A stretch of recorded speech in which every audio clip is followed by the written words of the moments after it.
Hello and welcome to the Controversial Podcast, where we talk about anything controversial, RuneScape related in terms of news and updates.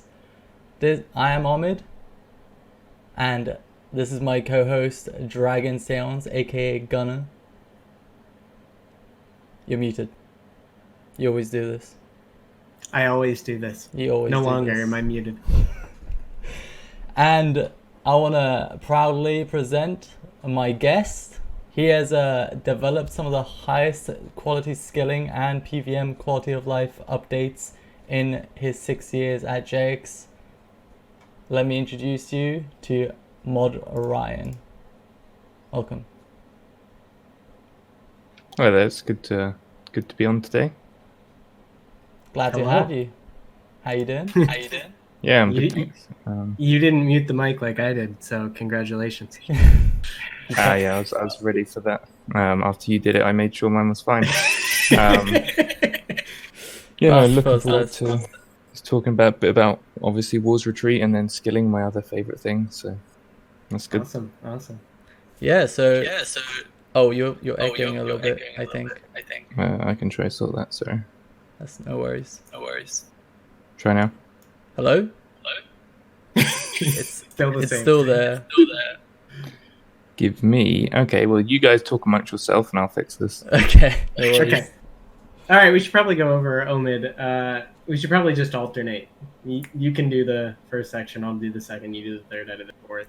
We're meant to do this before we start the podcast, right? Yeah, but we're not. You We're can't not say that that. You coordinated. can't make us seem like we're unorganized. We're gonna out ourselves as amateurs, and that's okay. But this is even worse. You're outing us as unorganized. God. I might as well just end this right now. So Might as yeah, well. we're gonna go over a few things tonight. We're gonna go over War's Retreat, skill design, and effort versus reward when it comes to skilling. There are some going to be interesting topics that we've kind of touched upon in the past episodes, but we've never really gone in depth. And I'm also really like excited to hear like Mod Ryan's views and opinions on a lot of like how we see things and how he sees things and how he envisions certain skilling methods to be, I guess. It's always interesting to see JMod's motivations for making particular bits of content the way they are. And, some of the examples we'll be going over are things like fishing frenzy or more high effort skilling methods. Omid and I are fairly partial to a little bit more involved skilling that rewards the player if they're willing to put in more effort. That's why the hunter modernization was such a tough pill. But It ended what it's up really not being yeah. that bad though, to be So fair. when they incorporated the tick manip into the skilling cape, Yeah. I feel like they took enough of the player feedback into consideration. But before that, I wish, I thought it was a little just- harsh. Just to add on that, I wish they didn't add the perk to the cape and they added it to like a reward from like Big Game Hunter. Or Yak Tweet Stick from 10k Slithals. What? Yeah, we too. Alright, so Ryan's ready, I think, again. So Hello. Is that better? I Wait, think it is better, but you're say something very again? quiet. Hello. yeah, you're very quiet now. Can you Well, we can turn him up like 1,000,000%. I Let's do that. just did and he's still quiet. I cannot make it any louder. Not much I can do for you. I just swapped headsets. I can swap back. The only downside is the echo, potentially. Actually, it's not that bad. Wait, ask Yeah, it's not the chat if you're fine. Is he loud enough, guys? He's good volume. Okay. You're good. Sweet. All right. So let's get right into it then. Topic 1, introduction. So, first question: when did you start playing RuneScape seriously, and why? Not necessarily like when you first started your account, but when you started like getting into the game and becoming passionate about it. Yeah, sure. I guess it depends what you mean by serious. Yes. Because I think so. I started playing RuneScape. I know you don't want to talk. I'm not going to give you the life story on when I started, but I started in 2004. So I played for the majority of like the lifespan of the game. But I mean, I played Originally, I have another account that I don't play on anymore, but originally played, and I just enjoyed the game enough that over time, I was around during the days of when CompCape came out. I had all the requirements minus like 2 or something that I had to clean up. And so I don't know. It depends what you mean by serious. I think I've always enjoyed RuneScape, and it was always one of my like top games to play at the time as I was growing up. So Yeah, I mean, like for example, I first started playing in 2006, but it was very on and off, and I was only playing it because it was a game and my friends were playing it. But I think I started picking it up and really like getting into it and wanting to know everything and learn everything around like 2008 or 9 is when I started like having a very keen interest in the game. right. Yeah. Okay. Well, I guess. And like, why were you like pulled into it as well? I'm curious. Sure. I think originally I played RuneScape as most people do, with my friends and like my family, like my brothers, sorry. And I guess if you want to talk about a serious point where I like really committed to playing RuneScape like a lot, it was actually after like I stopped playing RuneScape for about a year. So when I got Completionist Cape back when it came out at the time, I think if you look back to then, people weren't really chasing high scores or anything. Like Yeah. that was way before that sort of period. You had a few people. I mean, the names that you'd look at were people like Lover Romeo and Blue Rose 13X. yeah, they're just All those very ones. few like, Yeah. that people would even think about. And then I stopped for a year, and then when I decided to start playing RuneScape again, I started a level 3, which kind of we can elaborate on. But and when I was playing that was also just like I didn't think I'd stick to it, and I think I ended up just getting stuck in and like just enjoyed playing RuneScape so much that it kind of spiraled from there, I think. And I guess, yeah, so I spent the time playing my level 3 skiller, which back then was like 2011, 2012. No, it must have been 2012, I think. And back then, like, skillers were like I don't want to say a big thing, but there was a lot more of them, like Yeah, level 3s at definitely. the time. Yeah. So I just like looked at it and I was like, oh, I really want to do that. So that's what I did. And then I committed to it and then maxed that. That was without Slayer at the time. And I went and did like 120 dungeoneering. I think I was like the 3rd person to do it. It's level 3, something like that, 3rd or 4th. Yeah, I remember doing dungeoneering with a level 3 back then was actually really, really good. I remember DGing with Magnus. Magnus? I think it was? Yeah. Pure KK. It was really good because like having a level 3 on your team like lowered the combat levels of monsters significantly. But I think they patched it like later on. Like No, will you no. get punished or something? No? No, I mean, I think there may be I don't think there is punishment for one level 3 in the team because it's not a complete combat mismatch based on the average combat level, assuming that the other 4 people were maxed. I don't believe it changed, but Okay. it made the enemies generally, lower combat level. But yeah, no, that was good fun back then for dungeoneering. Yeah, And they this were was just back like when you could really die. they would just like make you potions and just like you have like infinite Sit at prayer base, and yeah. stuff. It was Yeah, it that was was pretty much my easy job. mode. Yeah, farm, make all the pots, Yeah. and make sure everyone's buffed. I mean, people still did the overload thing back then. But floors weren't 6 Yeah, minutes or floors less weren't on that average. fast back then, so Yeah. but yeah, They it were was probably, a, I think, I was gonna say floors were probably like 20 minutes was a good floor back then. I imagine. Yeah, sub Yeah. 20 was decent. Yeah. But yeah, that's so. Sorry, is that a good one for your question? I don't know yeah, if you yeah, want me to yeah. elaborate. So what? Oh, are you I was just gonna ask, would you always have considered yourself a completionist? Like after your return from the hiatus, did you always focus on completing content, or was it more just do whatever you felt like at the time?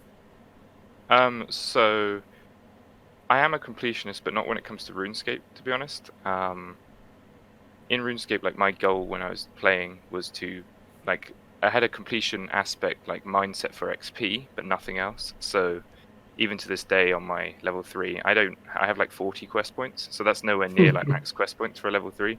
I only did the quests that mattered, that gave me something of use that I needed. Gotcha. Uh, So you're not a dopamine junkie. Nah, I'm not into the full completionism in RuneScape. It's also well, it's a controversial topic of what is full completionist, right? Or true. Yeah, maybe we don't want to get into that. we have 3 hours budgeted, right? Yeah, that topic alone would take a couple of hours. So what made you go for 200 mil all on a level 3 skiller? Like, what drove you to that?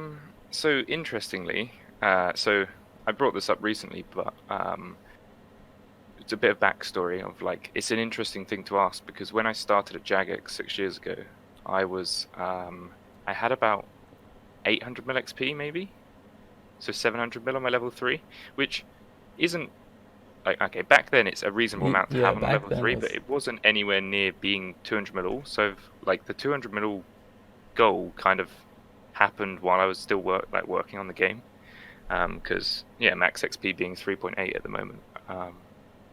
And what made me go for it? I think it was one of those snowball effects. Like once set a new goal once you're maxed, and one of those goals was, I think it was just like get to 200 mil, and the typical was like, oh, I'm going to do cooking or I'm going to do something easy. I can't remember what my first 200 mil was, to be honest. It's been that long now. Wow. Well, when you get one, you want another, and then when you get two, you're like, that wasn't too bad. I'll do another. Exactly, and I think it got into the scenario as well of you go and max and it's 13 mil, and then you start getting this. I think that's whatever skill I was training to 200 mil. I was doing a bit of like fletching here and a bit of this other skill there, and before you know it, that skill's like 60 mil XP. This other one's 70 mil, and it's like at that stage I'm like, I may as well get 200 mil in this, and I think that's the snowball here. And yeah, that's pretty much it. I mean, I'm a super big fan of chasing numbers in games, of course. Don't ask me why. I mean, if anyone that says the same thing, they never really know why. I just love I'm super excited for obviously new skill, because I just want to see levels again and XP and. Yeah, that's something that irks us is no XP drops. At least I can't speak for Omid, but I don't know it irks me not to get XP drops. I don't even know what it feels like to get XP anymore. It's been so long. Yeah. And even with Invention, it wasn't like a constant, XP drop. It was just like you farm a lot, then you disassemble a bunch of stuff and you get a ton of XP. You get like XP drops like once a day, basically. Yeah. So seeing that constant XP drop from gonna be strange. Excavating is gonna be yeah. I mean, the excavating XP is still not the majority of the XP. Yeah. But still, it's the drop, right? It's the XP going up. It's just seeing your numbers get higher. Yeah. There's actually a treasure hunter promo that like whenever you use it and it gives you bonus XP, it actually does the XP drop animation in the center of your screen. Do you know what I'm talking about? It's in green. And that kind of like gets me excited, even though it's like means nothing and it's just does nothing. Yeah, like it's the most exciting part of the new skill for me is actually leveling it. Like I have, from a player's point of view, so not talking about being a developer or designer on it. My like one goal I want to do is get 200 mil archaeology. I don't. I'm not particularly fussed about the rewards or anything there. Like the goal is the XP. So yeah, it's a good. I don't really want to talk about archaeology, of course. But No, it's good. It's good to be focused on the journey though instead of the rewards. I think a lot of people do content just because they think of what they can get out to it, but to actually enjoy the skilling of it is maybe less common. So that's good. And I think Omid and I definitely feel the same way, especially when there's diverse training methods. Like before there were D&Ds, it was basically you do one thing, and if it's nice if you can get in like a groove and like you just put some trance or hard style or whatever on and you just get into it. But it's really interesting in 2020. I know, like, I'm going to talk a bit about it because you bring me onto the topic, but like the core loop of any skill, whenever I have to explain it, it's like if you explain it to a non-RuneScape player, it sounds super boring, right? Cut this tree, get a full inventory of logs, like drop them or whatever the method is that you're explaining. And regardless, it's so basic, but I think the more, not necessarily basic, but the more simple design, simple explanation makes the better loop. I mean, archaeology is no different. I remember, very apropos to this topic. I had an ex-girlfriend, and she asked me what I was doing when I was playing RuneScape, and I was like, I'm making these blue plate bodies, and she's like, why are you doing that? And I'm like, so in 10 hours I can make green plate bodies. And she's like, well, then what are you gonna do? Well, then in like 35 hours I can make teal plate bodies. And she's like, that is the dumbest thing I've ever heard. Obviously doesn't get it. But So yeah, it's always interesting to see how different people treat that skilling loop. If you get it, if you don't. You were saying, Omid. Especially in like other games, like skilling is usually like a very side thing to do, but in RuneScape it's like a very core part of the game, right? But one thing I wanted to ask you guys is like, what is your favorite part of skilling? Is it like the learning, optimization, theory crafting, just maybe even just the XP drops, making money? I don't know. What is your favorite aspect of a skill, or training a skill, getting into a skill for the first time? Do you want to go Let first, the guest Connor? go first. No, I'll let you go first. Sure. So I mean, you mentioned money. Like, I'm the opposite. I hated making money in RuneScape because all I wanted to do was train the skill. So it's like, oh, I need 4 bill for 200 mil this or whatever, and I hated that aspect so much. So not that. I think for me it's always been, like, I think you said, getting into the grooves, quite a good explanation. Like, learning a specific like setup and really like rinse and repeating it, because naturally as humans, like, we love like creating habits and repeatedly doing things. I think to me it's just the finding the groove and being able to get into it, because I think it reminds me of construction. As many people, I'm a lover of construction, but I really liked making mahogany tables. It sounds really random, I know, but I did too. I like construction. So did I, but I don't know if that's going to be very popular. Yeah. But like, I remember the scenario where I could make mahogany tables without like looking at the screen. Like, you just have that rotation on the mouse and stuff. Like, I don't know, that sort of stuff. And it's very satisfying as well when you get it down and you it's very smooth and everything goes well. Oh yeah, you go an hour always, just like constant, building the not a maximum amount of single tables. like stagger or mess up. Oof. I think we're in the I think we're definitely in the minority as we're talking. So what about you, Gunnar? So I would say I'm very much similar. I always saw money as a means to an end. Like, I need to make money so I can train levels. I need to make money so I can buy gear. I don't think anyone enjoys like just there's people that do. Purely in making money. There's people who don't even train. They don't train skills. They don't do bosses. They just make money. I've never understood it, but there are people like that. And that's definitely not me. I would say probably my favorite part, besides theory crafting, because theory crafting lasts, a few days at the most. It's probably the most exciting part. Yeah. But I would agree. Say the most enjoyable part is when you finally do figure out a methodology and you go from day one or whatever of a skill, or day one of you training a skill, and it not going super quickly, it not going super smoothly, and kind of, as Ryan already said, getting into a groove of efficiently training the skill. I mean, anybody who knows me knows that that's what I'm constantly doing, is looking for new methods and trying to figure out like how to go at a skill with the least possible friction. So I would say I'm much the same. I don't, again, not trying to get into it, but I'm super excited to get to that theory crafting again. So Omid, what about you?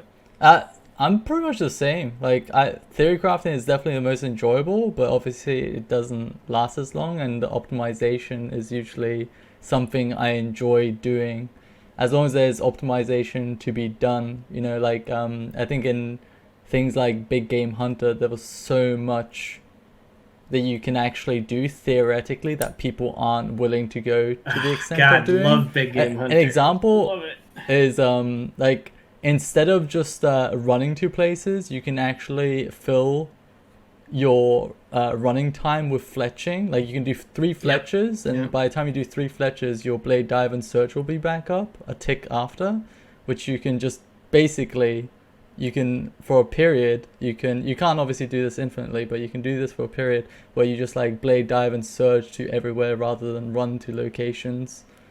So most people will just like fletch their whole inventory and then do stuff, right? But you can actually use that fletching as a means to get your cooldowns back up, which is like crazy, right? But it's just like, you know, doing that kind of stuff and optimizing and getting it right is just so much fun, right? Yeah, But- big game. To be honest, like, I mean, big game's probably. I don't want to talk too much about big game unless you want to, but I think we're Big gonna Game's, like, get one of into the it. It's like a really good example of a bit of content where I've always compared when we talk about skills and we talk about combat. A lot of combat skill is on. A lot more of it is on your ability to perform something. Not to say skills aren't, but a lot of skills, non-combat skill, most efficient methods are about you being able. It's a lot less. Sorry, how do I phrase that? You know, it requires a lot less skill from you. It A lot less APM or reaction. Yeah, you have to do the Decision same making. thing over and over. It's more about like your focus. Persistence. Yeah, But yeah, for sure. there you go. That's a good one. And big game is in between. I'd argue, like your traditional non-combat and what combat currently is at the high level. It kind of bridges that gap. So you have the people who, I mean, I'm just throwing numbers out there, but you know, you could have people who could do big game in a minute, and there's people who do it in 6 minutes. You know, like there is that massive gap between times. Especially when you get doubles or triples. Like that's where you start seeing it. Is some people will take literally 20 minutes to do a triple because they don't want to lose it, right? They don't want to lose it because the reward is so much greater. And there's some people who can do it in 4 minutes or less. And Big Game Hunter, and this is just speaking for me, Omid, I'm sure you'll have an opinion on it, but well, I know your opinion on it. Well, anyway, we're gonna get into Big Hunter. Yeah, Big no, Game Hunter we'll get in into depth, it. like later. So yeah, we will. But I just think, as to what Ryan said, when you see like a PVMer streaming, or if you go try PVM yourself, there is a lot of reaction. There's a lot of planning, and there's a lot of APM in order to get the best result, highest DPS, etc. But I would definitely like to see more of that in skilling, and there are limited applications where that already is the case. I think if you go back to like early game and being able to cook a tick faster or what have you, I think again, we'll get into it more in a little bit, but that's really exciting to me. yeah. So let's move to the last question of this topic. What made you want to work at JX? I mean, I give you the probably the most what's the answer? Sorry. Why did I want to work there? I mean, I loved the game. I played the game. It was ultimately my life. Like I played it, like 10 hours a day, even back then when I was 16, 17. So I always wanted to work at Jagex. I had it wasn't my only job that I wanted to do, but at the same time I was working towards a job in the games industry. So I think I got lucky in that when I first joined Jagex, I joined player support. I had a lot of support background from previous work experience, and then I kind of worked up from player support all the way to where I am now. But ultimately, why did I want to work there? Just loved the game and really wanted to work on it. Is the short answer, really. That's good. What kind of like you started play support? Were there any other jobs that you went through before getting to content developer? So I was in player support, which I was dealing with anti-cheating related stuff. But back then, I was dealing with hijacking and bots, and then I moved to QA, which I was in QA for just under 2 years. Then I left Jagex for around 9 months, I think, before I returned, where I came back as a content developer, and then I've been in content for nearly 4 years now, and I'm now a senior content developer. So it's been a journey, but it's been a good journey. Yeah, well-deserved position if you ask me. But does anyone start at content developer at JX like straight away or no? Yeah. Loads of people. Really? Yeah, of course. I feel like everyone I talk to, they always start. They always go from like QA to content developer. I think that there are a lot of RuneScape players who will want to get into the industry and into the company, and will come into various teams. But yeah, we hire content developers all the time. I feel like those are usually the more like dedicated and passionate players, if I may say so. I think that so I wouldn't agree, but um, I wouldn't agree because I think that there's something that's a common misconception is there are plenty of like unsung heroes behind the scenes that you probably never hear about, but they do Yeah. a lot of like crazy good work Right. that you probably do appreciate, but they're not player facing. I think that that's a good example. I mean, I can use Mod Ramen. He's very player facing, so he's known about, but there are plenty of other developers who do amazing things. They're just, not into that part because I think it's just it is a topic of conversation for, it is still a job, right, to work on RuneScape, and there are plenty of people who want to go home and just, go home and disconnect from work because Yeah. that is a common thing that people ask is if you play RuneScape and you work on RuneScape, like, do you ever disconnect from work? I mean, for me, it's very hard to disconnect. Like, I'm always thinking about work, but that's because I love it. So Yeah. I Okay. don't mind too much. But at the same time, yeah, you still need to have your own like work-life balance, right? So Yeah, I feel like everyone has that to a certain extent, right? Like yeah, with to any job, yeah. yeah. And I think a lot of us treat RuneScape sometimes like a job that we don't get paid for, and that's when you get burnt out. So Yeah. I think a lot of people, should take that advice to heart. Is you kind of need something to unwind. Yeah. If Omid and I have gone periods where we're playing 16 plus hours a day for months on end, and That was a very I long think a time lot. ago. I think we're old and washed up now, but again, I think that's where you get a little bit burnt out. And you were talking about the unsung heroes, and I think a lot of it depends on skill sets, right? Like we look at the ability to make engaging content or the ability to make rewarding content, right? Because they're not always the same. But there's also the people who kind of strategize like PR and try to help quality of life and things like that. And they might not be as outward facing, but to your point, I think there's a lot of people, and even if they're not as publicized, it's hard to give proper recognition to 300 something people work at Jagex. So Good question. I actually don't know the number. But yeah, I like to elaborate on your point. It is a good one of like recognition to an individual.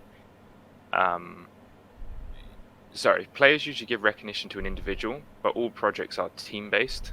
Like to release a boss, as an example, there is artists involved, there's audio team involved, there's animation. Like there's a lot more than just the developer. It's usually the developer talks a lot more about the project. But we wouldn't be able to do it without all these guys.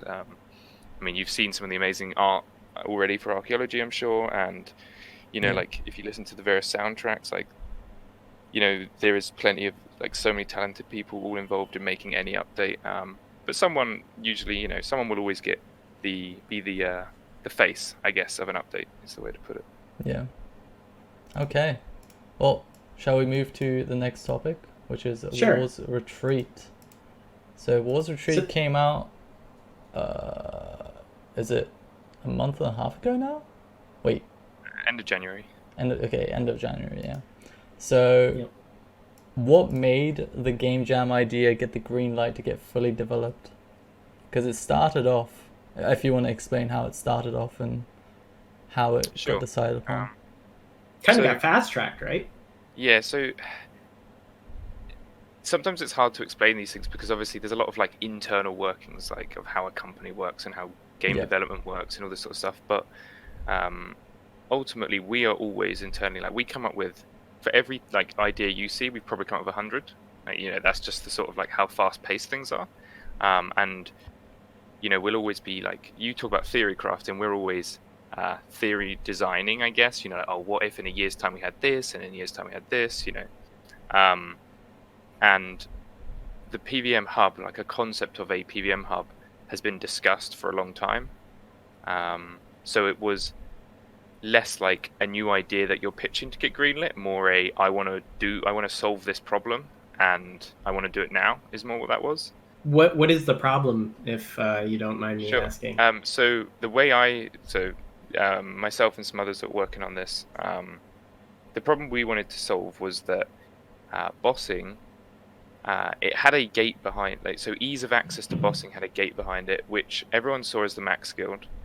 It wasn't necessarily it's not a hard gate by any means, but if you were to talk to your friends and they have access to the max guild and they say, do you want to come to this boss? There's this very big disconnect, of course, like, oh, I don't have access to the max guild. Okay, I'll meet you there. Like, it's a very, muddy line. Mm-hmm. So the problem we wanted to solve was just make access to bosses easier. Not easier as in, ease of Not access. easier as in more quicker. convenient. More convenient, thank you. Yeah. So just make them more convenient and open it up to allow more people to get into bossing. Yeah. Because one of the problems I believe we have with various, variety of content, but we're just talking about bossing, is there is a bubble right at the top end of PVM, which is your super hardcore challenge mode style players that want to do challenges, and that is a very, very small bubble, in the grand scheme of things. Just like we were talking about a minute ago, from the efficiency side of non-combat skill or just skilling, we are a very high, small bubble right at the top. And there are, of course, different group sets. And ultimately, if we could get the majority of our players all funneled through one location for bossing, that's great for the game as a whole, because you'll have your lower and high level players in one place. You can ultimately create more friendships and clan groups and discussions and help people. It's a much better environment for the community, right? So basically, the problem we wanted to solve was making bosses more accessible, and at the same time, so the Marks of War thing is an interesting thing. What we didn't want to do was make a player who currently bosses with the release of PVM Hub feel like they have to change what they're doing. So by that I mean, we didn't want it on release that you log in and you're like, oh, instead of doing my Telos that I was about to do, I now need to go kill 20 Grado to get max Marks of War. Right, So, or Giant Mole. Exactly. The thing is, of course, you can go and do that, if you want to, but you may as well just do an hour of what you were planning to do anyway, because you'll get your marks, because that's what you do. It sounds like, if anything, it enables PVMers to do more of what they want to do, because a lot of times you'd be gated based on whether your aura was on cooldown or not. And one of the huge benefits of War's Retreat was the aura resets, right? And the access actually for newer accounts to get the essential PVM auras. So if anything, I think it made it so that you can participate in content more conveniently, or, more at the time you want to, or when your friends want you to. So, that was a huge part of it. That's so that's that was a secondary aim. So as you mentioned, all the items that are consumable purchases for Marks of War, being the aura refreshers and the Sign of Life refresh, they are also there to help to streamline and help sort of remove bumps from the road with wanting to boss. The amount of times we know that auras are controversial. There are reasons why they're annoying, and downtimes, etc., and feeling the need to have an aura for a boss. So where possible, we would like to alleviate that, and PVM Hub had the opportunity to do some of that. Of course, it's not entirely solved everything, but it allowed us to, as you mentioned, add refreshers, which means if you're just doing your core loop of killing bosses, you're fine. You can maintain yourself. And Sign of Life is also an interesting one, because it allows people to, there are people, for example, I am the same I was once upon a time, but I was quite scared to fight a new boss. I say scared as in, you didn't want to lose your stuff back in the day. I know it's obviously a bit different now. You still might not want to lose a bunch of money dying a bunch of times. Yeah. I lost a chaotic rapier to Nex when it came out, so because you had to get KC to get back in, and it took way too long. Yeah. But it's a perfect example as well of, we want you to feel comfortable going into a boss, and if you feel like you can keep practicing it, and every now and then you throw an extra Sign of Life in there, that's nice to have. That's really good. It was ultimately a giant quality of life update for bossing as a whole for every player type. That was the aim. Yeah. One of the main things that I thought about when it came out, and I'm not necessarily too social a player. I might be a clan leader, but as far as PVM, I'm not exactly super social. So, but for people who are, I can only imagine how many times you'd ask somebody else to go PVMing, or they'd ask you, and one of your manis would be on cooldown, or whatever boss you're gonna go do, Reckless was on cooldown for one of you, so you couldn't go. And as much as it solves bumps in the road for individual players or people trying to solo boss. I think it's even better for people trying to coordinate group bossing, because you can reset that aura. If you do some solo bossing, you will always have the aura reset available to go do AOD, to go do whatever group bossing you want to do. So I think that was pretty huge. Again, not necessarily for me, but for more of the group or team oriented players, I thought that was pretty huge. I think my favorite thing about Wars Retreat is definitely the portals, and taking that away essentially from max skill. I think the max skill portals should be probably reworked. I think the max skill should be like, I don't want to say reworked, based? But yeah, it should be skill based, right? It should be like entirely skill based. I don't know exactly how. Like, I've thought about ideas like maybe like have it mile an hour constantly at the max skill or something like that, or add this move the skilling portals in a very convenient and near location to the banks of the max skill, so they're actually easily accessible and worth accessing.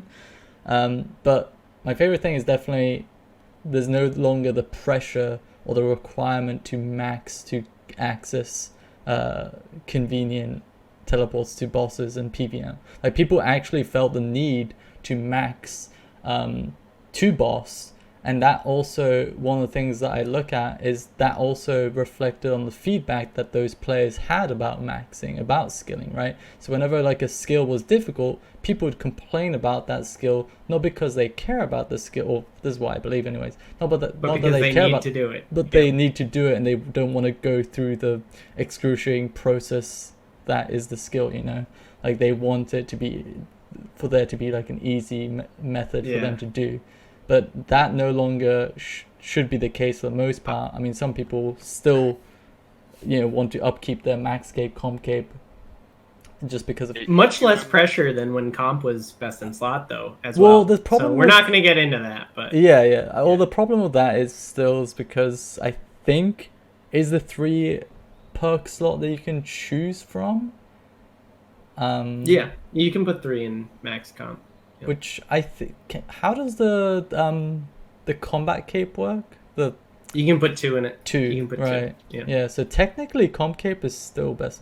Well, we're not going to get into that, right? But yeah. Well, my favorite thing is definitely just people no longer feel the need to max to access bossing. That's definitely like a huge thing in my opinion. So I have a very related question, Ryan. So based on that, did the feedback from players who had, quote unquote, had to max to participate in PVM the way they wanted to, did any of that feedback influence the content that came out? So an example would be divination. Oh my God, divination is so slow. It's 120 something K an hour. I can't do this for 100 hours to get max cape to go PVM. Did that ever influence things coming into the game like cache and Hall of Memories and things like that? Or is this just a tinfoil conspiracy that I just thought up? I may have misunderstood what you were saying, but yeah, correct me if I'm wrong. We, of course, like, from an outside point of view, or sorry, from a player's perspective, sometimes a decision that is made, you may question it, but there is usually good reason behind it. Like, we have a lot more knowledge of the overall game, where it's going and what's happening, and how we want the game to be, and there's a lot of other cogs. So usually, for example, I don't want to talk about this as well unless you want to bring it up, but jellyfish, how we changed jellyfish. Yep.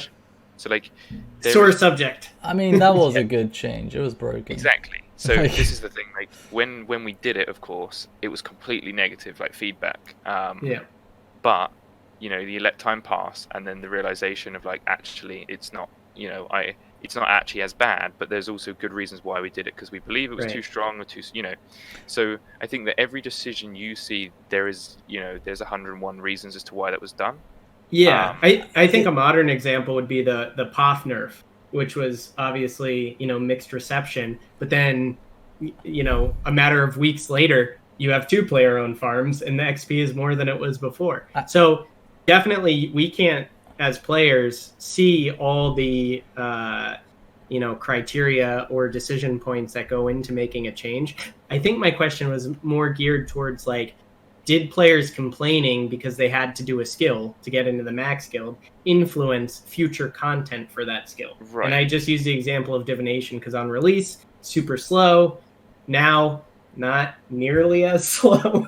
I think as long as like JX are transparent with their reasonings, I don't mind. It's just a bit, it can feel a bit out of the blue when something major gets changed and there's no reasoning behind it. Like you said, there's like 101 reasons for like things getting changed, but it'd be really, really nice if, well, I mean, you do it, you guys do it in most cases, but in some cases it's just like left blank. It'd be really nice to have like reasonings behind it. Sometimes, especially in like patch notes, when certain things get tweaked, it'd be really, and I don't know how the patch notes get communicated and how it gets written up, but it'd be really nice to know the reasonings behind some of the changes, because that way it reassures the players, in my opinion, that it's the right choice. So there's a lot actually on base of the two things you guys just said that I could tell you. So when you talk about the people that say, "Oh, I need to do this for max," does that like come into consideration? I mean, it probably does. Like, we listen to everything. Like, it may look like we aren't listening, but we are. Especially when I was saying about how some of us who can't switch off. Like, I'm on Reddit. I'm in game. I'm watching streams all the time. There is a lot of information we take in, but obviously we will come on to this, I'm sure. But sometimes if I said to you, "Oh, you know, I was trying out this really cool thing at lunch," the downside of that is everyone says, "Oh, Ryan's doing this thing. It's coming out," which isn't necessarily true. And so sometimes it's better not to say much. But what I was going to say is the goal, the point you made of some people felt they needed to max the boss, that is like fundamentally like a design flaw. Like that is really bad. Maxing in general, like in its own right, is a massive accomplishment. Like it still is. And I know, of course, for maybe players like yourselves have obviously surpassed that massively, but it's still a very big achievement for like a new RuneScape player, of course. I've always said Max and Compcape have always been like one of the biggest, like, best updates and worst updates at the same time. They give an account guidance, right? Until you have Compcape, you don't really have to ask, what should I do, right? It gives you a prestigious reward, but also like in some cases back then, especially when it was like crazy best in slot, it influenced people to just go for it regardless of the journey, but the reward at the end, right? And maybe they interacted with content that they didn't think they were going to like, and they ended up liking it. Or in some cases, but in most cases, I would say most of them were complaining all the way through comping. It is an example where some content or some levels as such, or some skills, they are a means to an end in that scenario. Like, you're not going to like every skill. Some skills, you know, if you back in the, or any, you know, sometimes you'll be training and someone's like, "Oh, I'm nearly 93, God, only 2 hours left." But like, that is the RPG like life, like the MMO life. It's a journey, and it's very representative of real life. Like, you know, let's say you're going through university or you're going through your school years. The 2 years, there's ups and downs, but ultimately it's the end goal you're going for, right? I think it's a normal thing to not enjoy everything and not enjoy your entire time, but that's just the sorry, I don't know why I'm speaking about life. No. That makes a lot of sense. But like, at the same time though, I think you should be playing games, you know, specifically RuneScape for fun, right? So does it make sense that people force themselves to do something that they don't enjoy for an end goal that they'd get bored of, like, after like 5 minutes? You might not enjoy it in the moment, but when you look back, you're glad you did it. Really? You know what I mean? So So this is almost unrelated, but so I got Chinese food last week, and my fortune said success is an accumulation of successful days, and that, to me, in RuneScape, you might not enjoy what you're doing every day. Like, maybe you don't like ports, right? Maybe you despise doing ports. But then when you get to the end of it and you've got a stack of vamp scrims and you've saved, 400 mil, and now you get to do crystal shapeshifters and you love crystal shapeshifters. And then you look back and you said, yeah, that was worth it. Like, obviously, it's a little dumbed down, but I think sometimes you might not enjoy something in the day, but when you look back, it was worthwhile. I don't know. I mean, That's how I feel about it. I think everyone does play games for fun, and I think no matter what game you pick, like let's just take a first-person shooter, no matter you enjoy playing with your friends, and in some of those games you get absolutely destroyed, right, by like another team, and you'll have those moments of like feeling like, oh man, I'm like bad at this game, or they really annoyed me. Like it is entertainment in its own right, is an ups and downs of like roller coaster of emotions, right? Yeah. Sorry, we're going like really. No, it's No, fine. that's what this is about. Yeah, this is what we do on this podcast. We just like go off tangents, like 100 tangents, like completely miles away from the main topic. So, but something you said as well, Omid, that's worth talking about. Still, it comes back to the max and comp thing. I think that what we want to do, like something I'm personally not a fan of as well, is I don't want you to feel like when you log in, you have to go and do something. I want you to just do what you want to do. yes. And PVM Hub, like I mentioned, that is kind of the goal. Like if you want a boss, just go boss. Exactly. Yeah. If you want a boss with people, go boss with people. Like if you don't know what boss you want to do, but you want a boss, go to the hub and see if anyone else is there. Like, you know, it's more about that. Or get your Reaper, since Yeah, it's like get Reaper so directly you get like there. a direction. Yeah. Yeah, So exactly. some people I mean, like to be pointed in the direction. They don't want to make choices. So Reaper is like a good choice for that, I think. yeah, an objective mindset is, I mean, it's a given in any game, right? We have achievements and we have objectives and we have paths, and Mm-hmm. you play a game and it kind of rewards you for making like small milestones. Mm-hmm. It's but yeah, I mean, I have like from personally playing the game as well. I didn't like back in the day when I was going for 200 mil, I felt the same as some of the things you were saying. Like I'd log in and I know I need to do my cash, I know I need to do my war bands. But my mindset was I want 200 mil all, and that was part of that journey. And as that much meant as 2 I hours didn't- of dailies. Yeah, I mean, as much as I didn't like some of it, I liked at the end of the day, I'm like, yes, I've got this much XP, or like there is Yeah. a thing. And to add to Gunner's thing about his Chinese, I have a RuneScape one, but back in the day as well, I did Soul Wars for 99 HP when we had the prayer and HP level 4 Oh combat yeah, thing. yeah. Yep. And I didn't enjoy every day of it, but when I look back on it, it was some of the most fun I've ever had, because just the friends I made and the weird things I did in Soul Wars, like to pass the time, I guess. And I mean, nowadays, of course, I'm back to level 3, so I did the whole prayer HP reset, so I lost all that progress anyway and all that work. But I don't regret it, right? Like it's just you learn a lot from just doing things. Anyway, sorry, we're going way off track. Yeah, if you it's want to get fine. back to No. Before I move on, I think you touched on something that we don't really talk about, or that I don't really hear talked about very often, and that people who only play RuneScape don't really get is we were talking about how max and comp are like monumental achievements. They provide the account direction, but also they're just big, right? It's a big achievement for an account. I think a lot of people contextualize it and they say, what is 13 mil in a skill when it goes up to 200? There's people with 200. Why is 13 mil special? But if you think about how long it takes to get one 13 mil, like one skill to 13 mil, even if it's a fast skill, right? Even if it's prayer, right? The average like solo game on like a console is less time than it takes you to get 99 prayer only. So it's exactly. It's huge, the amount of dedication required just to max. And I think that's kind of lost today when you have all of us sitting here and we're 15 bill XP. I think that's every like MMORPG as well. MMORPGs generally take a lot of dedication, time. There's so much knowledge to be learned, and there's so much like grinding to do. But that's like, that's what makes MMORPGs to us, I assume, so like appealing, right? Compared to most other games that have like instant gratification, kind of like one-off, easy access kind of stuff.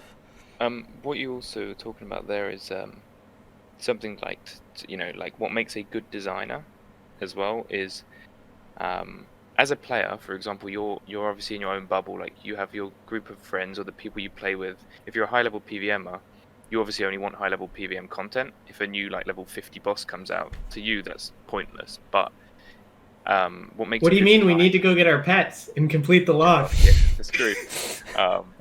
But what makes a good designer is something that I would always say, like, if a RuneScape player joins the company, they have to learn to what's the good word for it? They have to like disconnect a bit from being a player and try to like be a designer of the whole game. Mhm. Because, for example, yes, I'm a skiller, for example, but I know a lot about combat, like a lot, and I also know a fair amount about like mid-level and what makes a good mid-level to high-level update and how to make an update appeal to many different audiences. But it's not by no means an insult or a complaint, but as a player, of course, your genuine like suggestion is more about you, if that makes sense, like your bubble. It's less often that we get suggestions that are like, this is great for the whole game. So like, for example, if we take PVM Hub, we of course get a lot of complaints, or had some complaints of, oh, you're devaluing the max skill, this thing that I work towards. Generally for the game, the max skill should never have been the PVM Hub, right? Ultimately. I agree. And it's trying to like look at it from like step back and look at it from the bigger picture. I don't expect everyone to do that, but of course that's what we do as designers. So one thing that's important to note, and we've heard this, but Omid and I have heard this before, and like at first I think we were both kind of offended. Like, of course we don't only suggest content that we would want ourselves. Like, we're looking out for the game, but it's important to note that a lot of it's subconscious bias. Like, you think that way because you're in that group. And when you're a completionist, when you're 5.4, you're thinking a certain way. You might think you're suggesting something that's good for everybody, but it's hard to necessarily see it from another perspective. So we've heard that before. Oh, JMods think high-level player suggestions are always just, selfish. Well, and I think I get the sentiment, and at the same time we want to think that they aren't, but a lot of it's subconscious. Yeah, sorry, that may have come across wrong in that I'm not saying everything is, but a lot of, like you just said, like a lot of suggestions come from what your subconscious bias. And we learn to obviously look at every opinion and take them all together and figure out what the overall issue is and how to solve it. And like, because at the end of the day, this is a good example. In some senses, it would be like, I would love to make the most challenging boss in RuneScape. Like, I'd love to do it. But to make the most challenging boss, do it. we're looking at like 0. Let's just say for argument's sake, 0.1% of the players. Now, if I could make a really hard boss that appeals to 5% of the players, there is a lot more chance of value and like ability to get it to production, because of course at the end of the day, like if I want to make one thing that's going to take a month and it's for one player, the value of that to the company is minimal. So I already know what Omid. I already know what you're thinking. Well, there's a few things I wanted to say. So let me just say one, and then you tell me if this is what you're thinking. So Ryan, I think one of the things that Omid and I agree on, and we feel very strongly about, is even if 0.1% of the players can do it now, there's a challenge to aspire to for every player. And so even if the engagement rate isn't necessarily high at the onset because it's so difficult, so challenging, there should always be something in the game to strive for. And if there isn't, that's where you get stagnation. So I don't know if I'd necessarily, and again, coming from my non-game developer perspective, I don't know if necessarily engagement rate is always the number one determination of whether content is good for the game. I know personally, I like to feel motivated by something that I can't do. So like, I've not done 4K Telos, but I love that it exists, even if, less than 0.1% of the player base has done it. So before you come, Omid, I don't know if it's fine to respond here. An interesting thing is what I'm actually getting at is that as a high-level player, you may just want always really challenging bosses. Now, of course, we can never just make really challenging bosses forever. I think that I agree we should be still doing the 0.1% boss like once a year or once and ever whenever we can. But if we have to, obviously we have a plan for the next year or however long, and you weigh up all the updates, we have to appeal to our entire player base. So what I was getting more at is we can't just always make the most challenging boss all the time, because of course our mid-high or less, hardcore, whoever, still wants to see new content and new bosses. It's a bigger topic of conversation, but at the end of the day, like, I'd love to be making. I mean, there's 101 updates I'd love to make, and I like that's the problem. Like, part of me wishes I could just dev them, 24/7, but I also still need to have a life. So, but why? so a few things I wanted to say was, when Comcape was first released, me and Gunnar both had them on release, right? I think I was one of the only people that was advocating on the HLF to nerf this. I was saying, like, nerf the cape, like, make it a cosmetic, because it was ruining. I mean, yeah, like, we all like want things for ourselves, but one thing that I want more than anything else is for the game to succeed, right? The game succeeding is something that makes me happy. So selfishly, I try to suggest stuff and give feedback to make the game succeed, right? But if you were in the high level PVM community like PID or OTG back then, like, the community just completely crumbled because no one wanted the PVM of people with comp capes. People were saying no comp capes allowed in teams. There was a bunch of people that just went completely MIA in the PVM scene and just went for comp cape because it was best in slot combat. It just like completely ruined like high level PVM, and I was just like, even though I was benefiting from it, right, from having comp cape, which was like had like ridiculous stats at the time, right? I was saying, like, just make it cosmetic. Like, this is such a bad update, But so I can't say we agreed on that one. You don't I agree do with remember that. No, I don't think it was a bad update. Okay, I've always said it was one of the best updates and one of the worst updates. Yeah. Like, it rewarded you. Like, back then, like, particles was kind of crazy, right? If you had particles, you were like OG. Like, there weren't many things with particles, right? I think we've talked at length about the Comcape, the rework, the lack of rework. Yeah. Okay. I think we agree that something more focused on PVM would have made more sense. Yeah. Well, okay. So that's where I go. Like, so you said, like, you need to like develop content for like all player bases. Don't you think, like, players, like, there's enough like low to like mid to high level content in the game already in terms of like, especially like PVM, and don't you think if you just add like challenging updates on top of like challenging PVM content on top of PVM content right now, it doesn't just like essentially make the low to mid to high level PVM content more dense as it gets oversaturated? I think that's what you're looking for. Yeah. Like, sorry, let me just like put it in a very simple form. Do you think that RuneScape, in my opinion, I think RuneScape only needs high level bosses, right?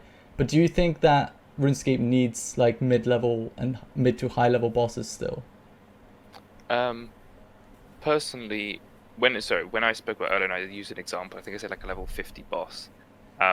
We probably wouldn't do that, but do I think it needs mid-level bosses? Not necessarily, to be honest. Not in the bossing category.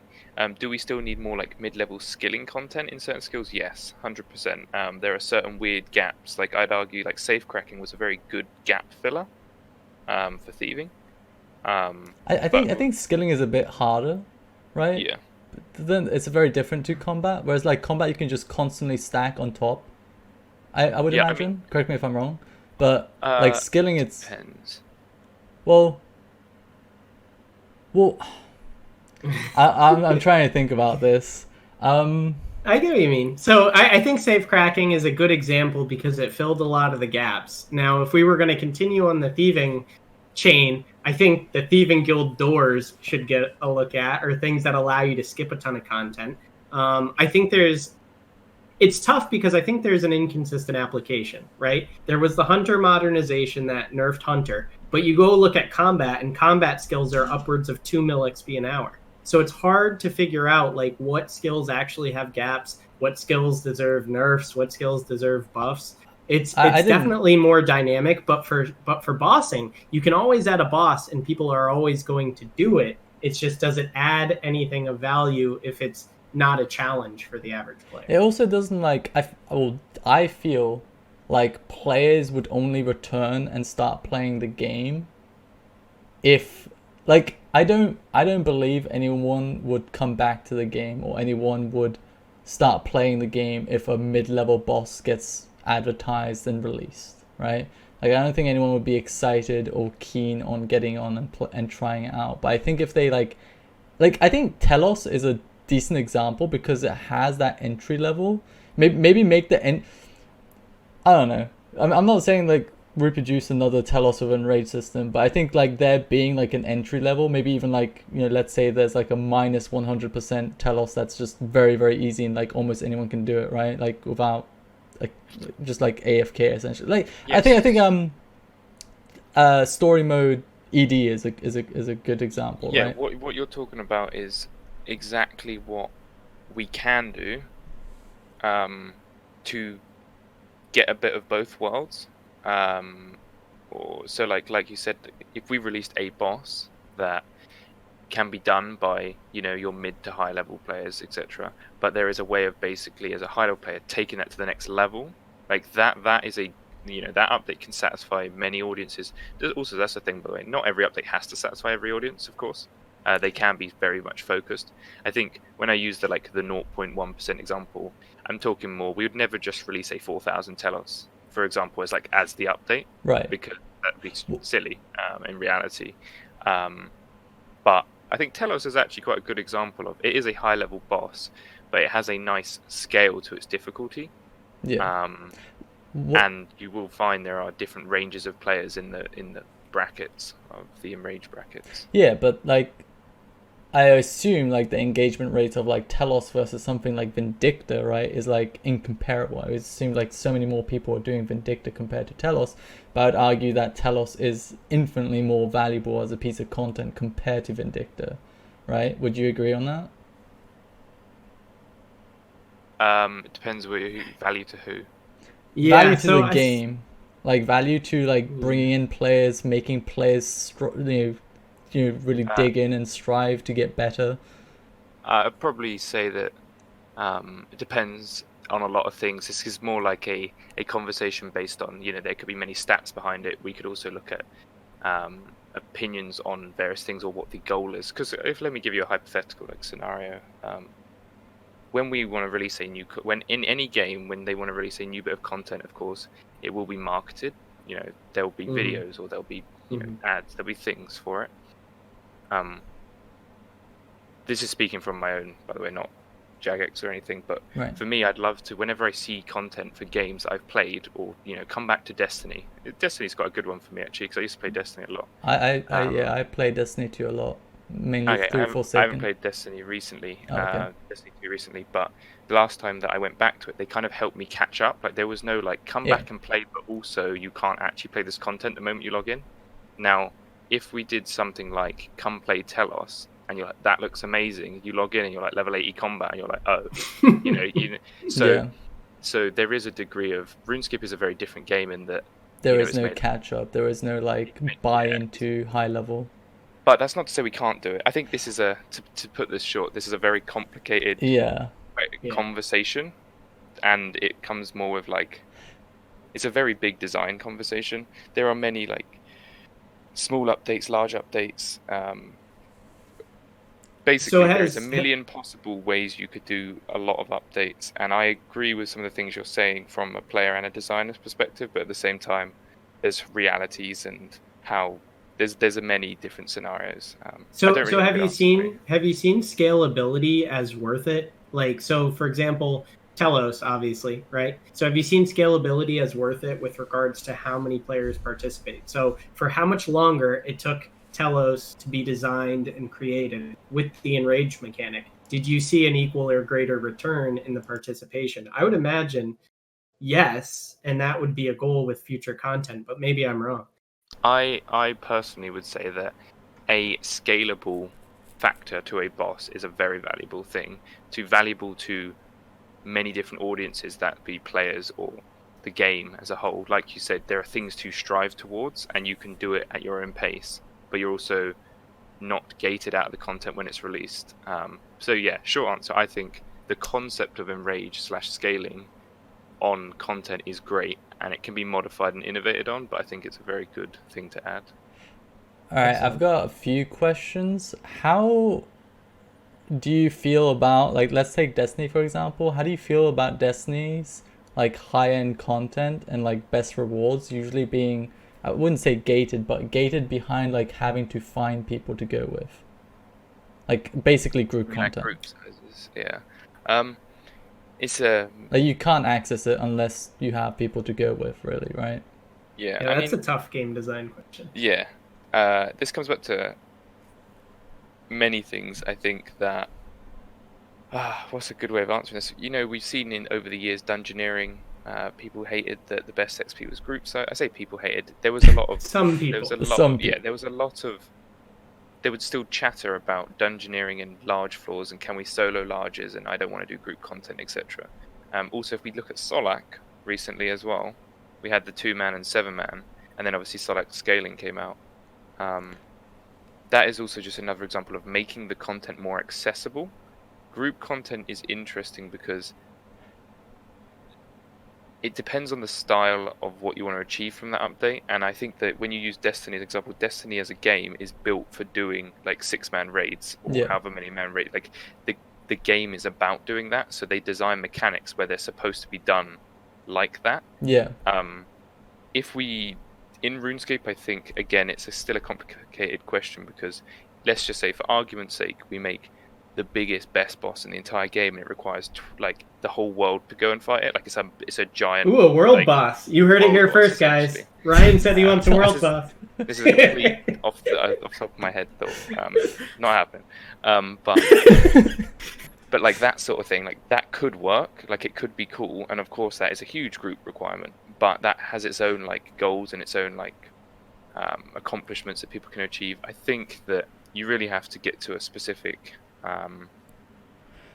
Basically, I could talk about design for days, so you Yeah, kind of have to I not think- let me talk about it.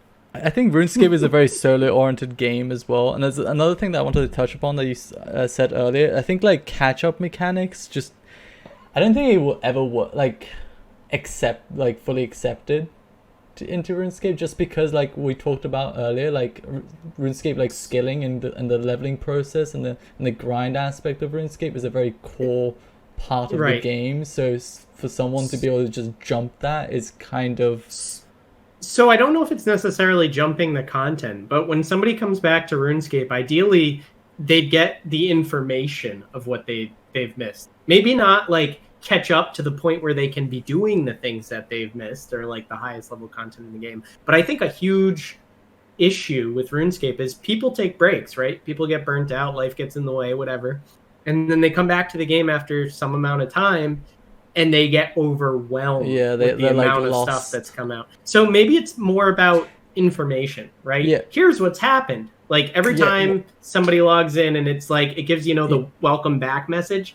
If it would also give you the option to visit the news page and see what's happened in the or list. Yeah. it could filter like when you log in. I don't know if this is actually the case or not, or how it actually is when you return to the game, but it could give you like the list of like updates rather than just news posts and patch notes, like literally everything. Just like filter out Content just the updates. content updates, and you could also filter between like PVM and skilling, and Ooh. I don't know. Yeah, Like so, I mean, because something that happens very regularly is in every like RuneScape stream is like people will come back. I haven't played in 2 years. What did I miss? I'm just like, I don't know. Like, what do you want me to I say? can't Like, summarize. you want me to list you every what update? missed. Like, yeah. they just don't know where to like pick up from. I think, anyways. But yeah, I don't know. Ryan, the what are system. your thoughts on this? So another thing I could talk about for ages, but I'd love this has obviously been discussed. Like we know that in a giant MMO that is releasing content across, like the game is not the game is a widespread game, so you could just woodcut. That could be your playstyle. You're like, you just do I know that's really random, but you just woodcut.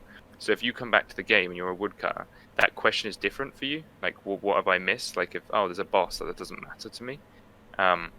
If you look at other games that are like, I'll use League of Legends as an example, but if there's a new champion out, the concept of a champion makes sense to you.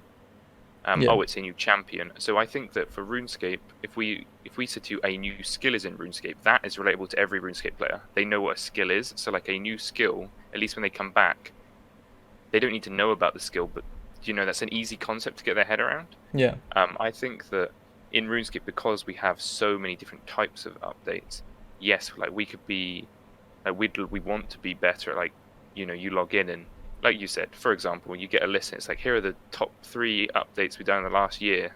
Not listed like that, but like, here are the 3 we want to tell you about. Yeah. It could be way better. And I agree with you. There's the great thing is, like, RuneScape's been around for 20 years, right? Think about that. Like, 20 years is crazy. And Absolutely. 20 years of content, like, that's like saying, if you said to me, hey, do you want to tell me about your life? It's like, holy, okay, where do I start, So it's definitely a tricky thing regardless. But yeah, I agree. I think that it'd be great to be able to really help a player come back to the game a lot more. It's obviously a very, very complicated design and a way of solving it. So again, also not something that I can really talk about. So Wars Retreat. Wait. I want to ask one more thing. So this is a question I like asking, but so you're familiar with the Inferno on Old School, right? Yep. Yeah. So how would you value that as an update compared to like the average update? Because in my vision, I view something like Telos or Inferno as one of the biggest updates for the game, even though it doesn't get as much engagement rate or success, right, for the majority of players. What is your opinion? I mean, again, you said you believe it has the most value to the game. Of course, value to the game in what sense is always a good question. A good point to make, because the value to the game is, Inferno is an example where it's kind of like Comp Cape, to be honest. It's an account goal. It is an account goal. It's an account goal that's skill based more than time based, though. Like, realistically, you can get Comp Cape through just time. Right?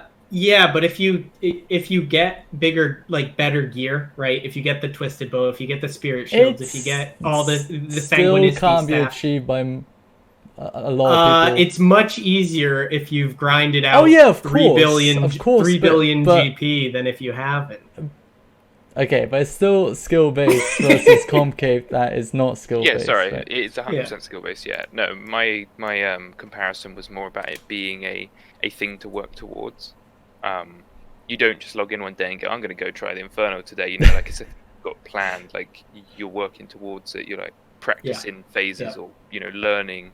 I agree with you that, like, I personally love those things, because Inferno was a perfect example of when Inferno went out.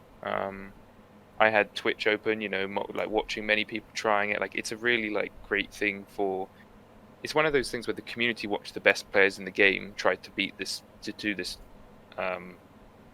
this feat. And I think that Solak kind of had a lot of that as well on release of live streams and stuff. And that, I mean, I love that with any new bit of content where you can open Twitch and everyone's like, check me, see if we can be the first team to do X, first completion of this. And I love that. I think it's a great form of advertisement, as well as motivation to get players to like, holy shit, this looks so cool. Like, this looks challenging. This, I have to actually work and improve to be able to succeed in this. Right. I think it and it's so different. It's so different. It drives people hey, let's a bunch of friends. It's hey, let's get together and just try this. It will probably that's what we did. I remember when Next came out, we were just let's just go, it doesn't matter, we're probably gonna die. I lost my fucking chaotic rapier, but I just want to go in and try it for the first time. And, before Next was released, there was nothing on it. I don't think the arena had been teased, the boss had been teased, nothing. We just went in blind, and it was probably one of my fondest initial experiences of any PVM content. Even though Viraga is my favorite boss, just that surprise of how Next looks and its phases, attacks, everything. Just the arena was crazy for back then, right? And 5 build Torva week 1, right? Five build top and bottom is 3 build 2 build. Yeah, crazy. Yeah. Just that just gets people going. Streamable content is more what you're talking about, I guess. It's not necessarily streamable. It's more something to get people to strive for and actually work towards and improve for, right? It doesn't necessarily have to. I never like I don't care about whether it's streamable content. Like it might be like really really bad streaming content. Dimension of the Damned. It might be really really bad streaming content, but it might be like something that motivates people to get good at, right? Like I mostly just want people to just get excited about the game and to strive for something, right? That's what I love seeing in players, in PVMers. Sorry, I kind of rambled on. No, that's okay. Let's move forward. On the okay, we barely touched War's Retreat, by the way. This is the War's Retreat topic, and so any plans to add to the quality of life features at War's Retreat? So there aren't any plans like right now, but when we came up with the design and designed PVM Hub, we designed it with the idea of like we could add this in the future, we could do this in the future. That is also how every update is designed. Archaeology, for example, as well. There's nothing planned for it, but we design things with in mind of, oh, we could do this in the future. This is how we'd like to take the skill. Nothing planned for it. So Orphan Day 1, what?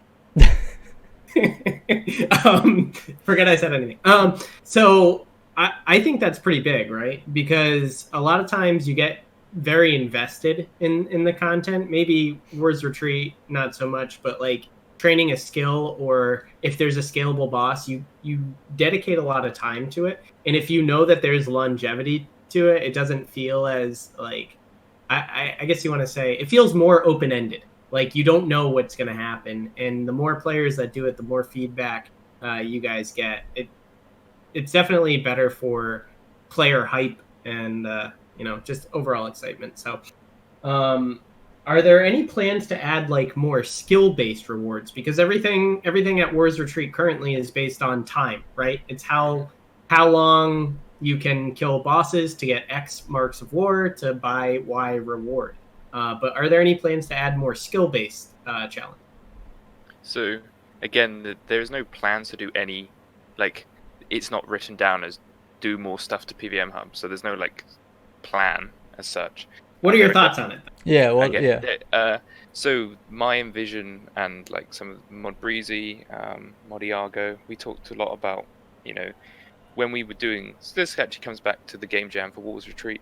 We only had 2 weeks, right, to do what we felt was right for the update, and not rush it. Like make what we felt was the right size to solve the problem we had. But we of course designed the super ideal as well. Like what would we love for the PVM Hub to be? And we did discuss stuff like there being like a notice board, like a leaderboard style thing at PVM Hub, and it would tell you like the fastest times on this world and all the just fun stats, but like the people who are currently the best on the world, as well as it would be the thing to show seasonal high scores and get into challenges and races. And so just ask a question. The world as in like World 140, or the world as in Third Rock from the Sun? Well, it would have been World 140, but yeah, I mean, in the super ideal would be to do genuinely like Hall of Fame is written on, wars like written into stone is kind of how I'd see it. Like, this person is has the most kills in this. This person is the fastest in this. One tick God Wars 1 bosses. Well, yeah, that's the, but so I think that would be. I think that's one of the most oft suggested things is boss high scores for kill speed and kill count.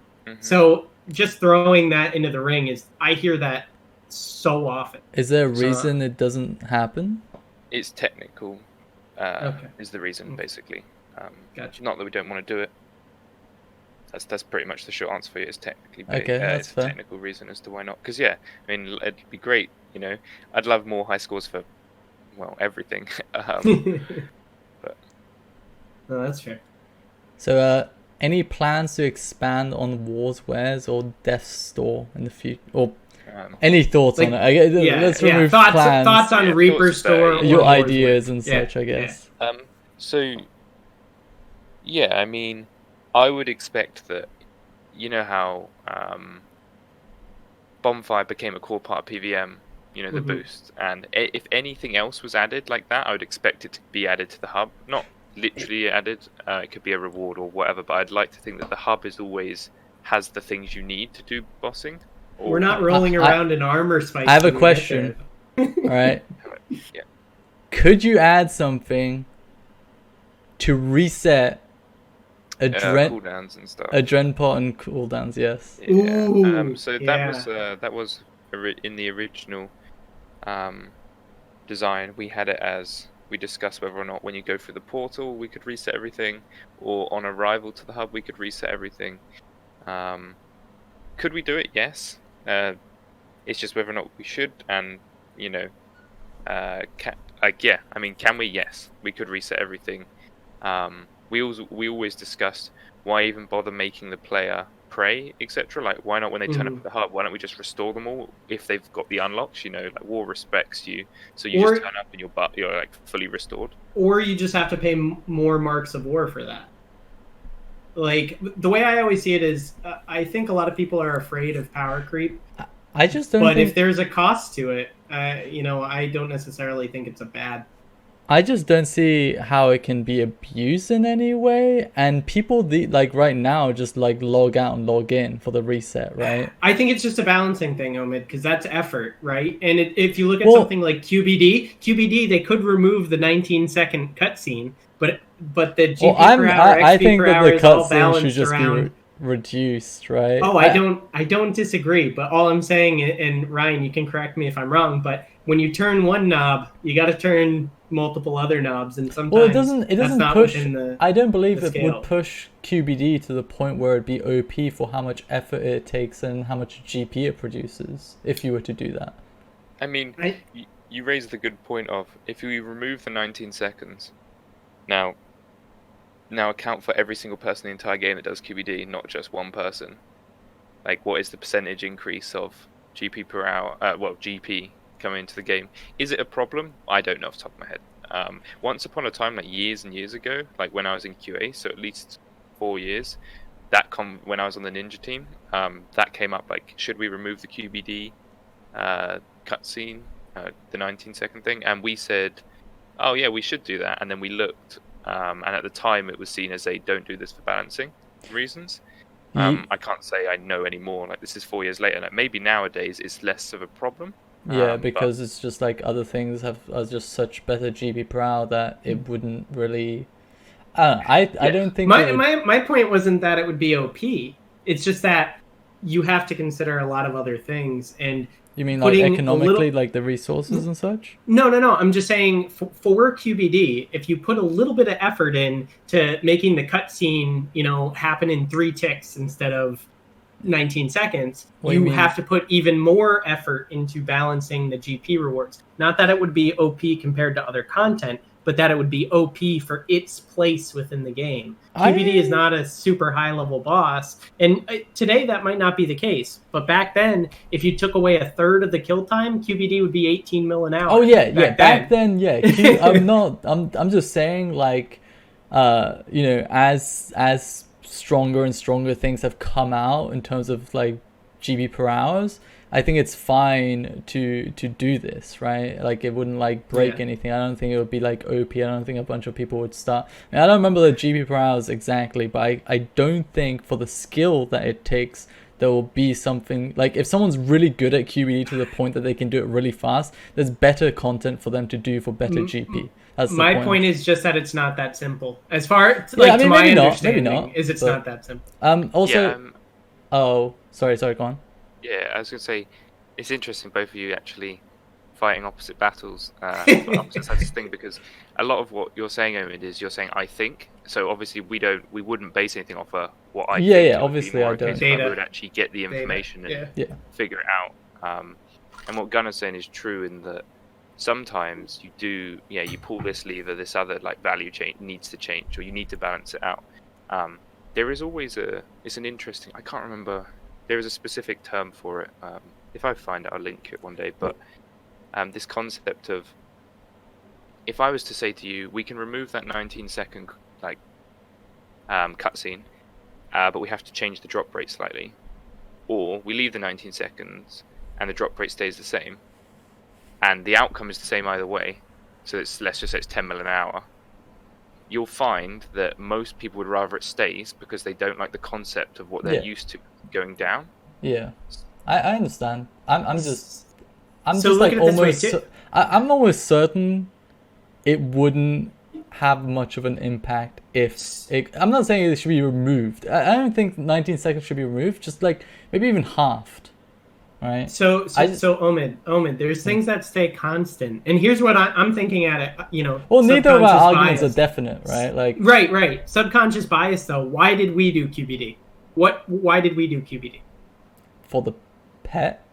For And the initially, pet. when it was released, So the it was GP the highest- doesn't matter. Oh, So initially when it was released, it was the highest GB per hour in the game. Oh yeah. So, but what all I'm saying is, even if you were to ceteris paribus, right, all else equal, keep the GP the same, but more kills per hour, you'd get the pet quicker, right? You get the pet quicker. PVMers go to a different boss. The value of I drops don't from think other you'll bosses have- go down, right? So See, it's so complicated. It really I get is. what you're saying. I just don't think the impact would be significant enough to do anything. I don't know. Okay, anyways, so another thing that I wanted to ask is, so the whole idea of like resetting cooldowns, have you ever thought about like, so one idea I had a while back is, think of like there being bronze, silver, and gold tier skill-based unlocks, right? And they all have, Sorry. and they Yeah, all you have tweeted like, it. sorry, are you, should I go or should I stop? Yeah. Alright, well, so they all would have like 3 challenges. So like the bronze would be like low level bosses, silver would be like mid level bosses, gold would be like the highest tier bosses. Then once like, you know, let's say tier 95 weapons come out and the new range of like high tier bosses come out, you could come out with plat tier challenges, and all these challenges would unlock like very, very small but nice benefits. So for one example could be like, instead of it taking, is it 8 ticks or 12 ticks for 100% adren? I forget.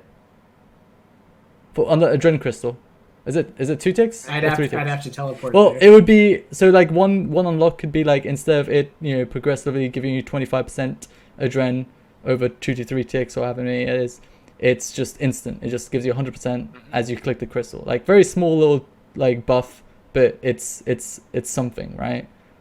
And I was wondering what you think of something like that potentially. And like, for example, in the gold tier, could be one of them could be like resetting cooldowns. Or specific to the boss, right? You have a gold challenge maybe for Araxor. I like it gives more, you an Araxor. So I like more general also. I like more general also, right. but it doesn't mean that they all have to be general. Sure. So what? Yeah. Alright.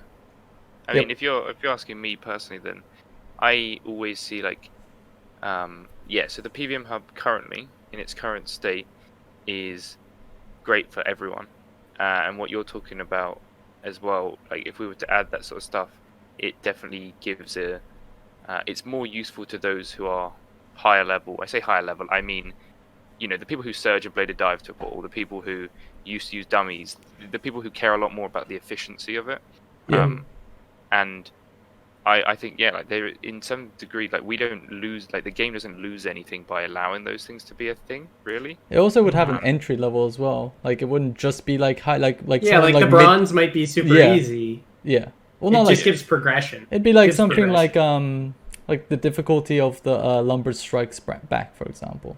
I think most people, Yeah. if they try and put a bit of time into it, I think they can achieve that, right? Yeah, And- I mean, I'd agree that I think it's the concept of making challenges or achievements essentially that unlock rewards within the PVM hub is a good idea. And I mean, in the short, I think it is a good idea. The interesting thing to note about PVM is PVM has so many like reward milestones. Like when you go and fight a boss, you're getting the rewards from the boss. You're also getting the pet, potentially. The pet works, you know, you're also completing the collection log. You got the pet that contributes to, you know, insane final boss. There is so much stuff going on in the whole bossing, like rewards, like section, that for your high level players, adding those challenges is great. From like a, do we need to add more? We don't need to. Should we or could we? Yeah, of course. There is a lot going on the bossing side, if that makes sense already. Right. So what do you think what would you give an example as something the game needs? I guess that's a hard question, I guess. But... You also don't feel like you would say something that is already in motion. Just personal. Yeah. What do you think the game needs right now? I could do it. Let me have a think. Take your time. Because I guess the way I'm explaining it is need is very interesting. Like, we don't need, like, arguably, some players will say, oh, we don't need a new skill, or we don't need a new boss, and other players will say we do need it. Now, depends on like where you want to take the game. Like, of course, new skills in RuneScape is a great thing for the game. So I don't think any update is ever needed, if that makes sense. I think that every update has a place, you just mold it to fit. And that's something actually that I'm a big fan of. Is I think that if given any restrictions, like if you said to me, not right now because I'll have to think about it, but if you said, here, could you make an update that does X, Y, Z and doesn't let you do X, Y, Z? Like, chances are we could mold a good update out of like those restrictions. I think we can do that. Like, RuneScape is a perfect game for that. I don't think there's anything necessarily needed, but there are things that I think we should be, like, I'd love to see is like, I'd love more people playing RuneScape. I'd love, like you said, more people being able to get back into RuneScape. I'd love the community aspect of the game to be, like, part of me, here's a personal thing, I'd rather we have less worlds. Like, I think we should be grouping worlds. Controversial. The controversial aspect of that mainly is lag, virus latency. Who cares about virus, dude? Competitive Who resources. cares about Iron Man? All right. That's a personal thing, but it also comes down to as well. Like, I personally think that we should only have one grand exchange in the game. Okay. As an example, because I think that there is no reason. Like, if we put this, like, what's the word? Bring it down, like, just talking about this topic, forget about everything else. Why do we have more than one grand exchange? Realistically, do we need more than one grand exchange? No, is how I see it. Because we could have everyone in the same place trading, like one trading space.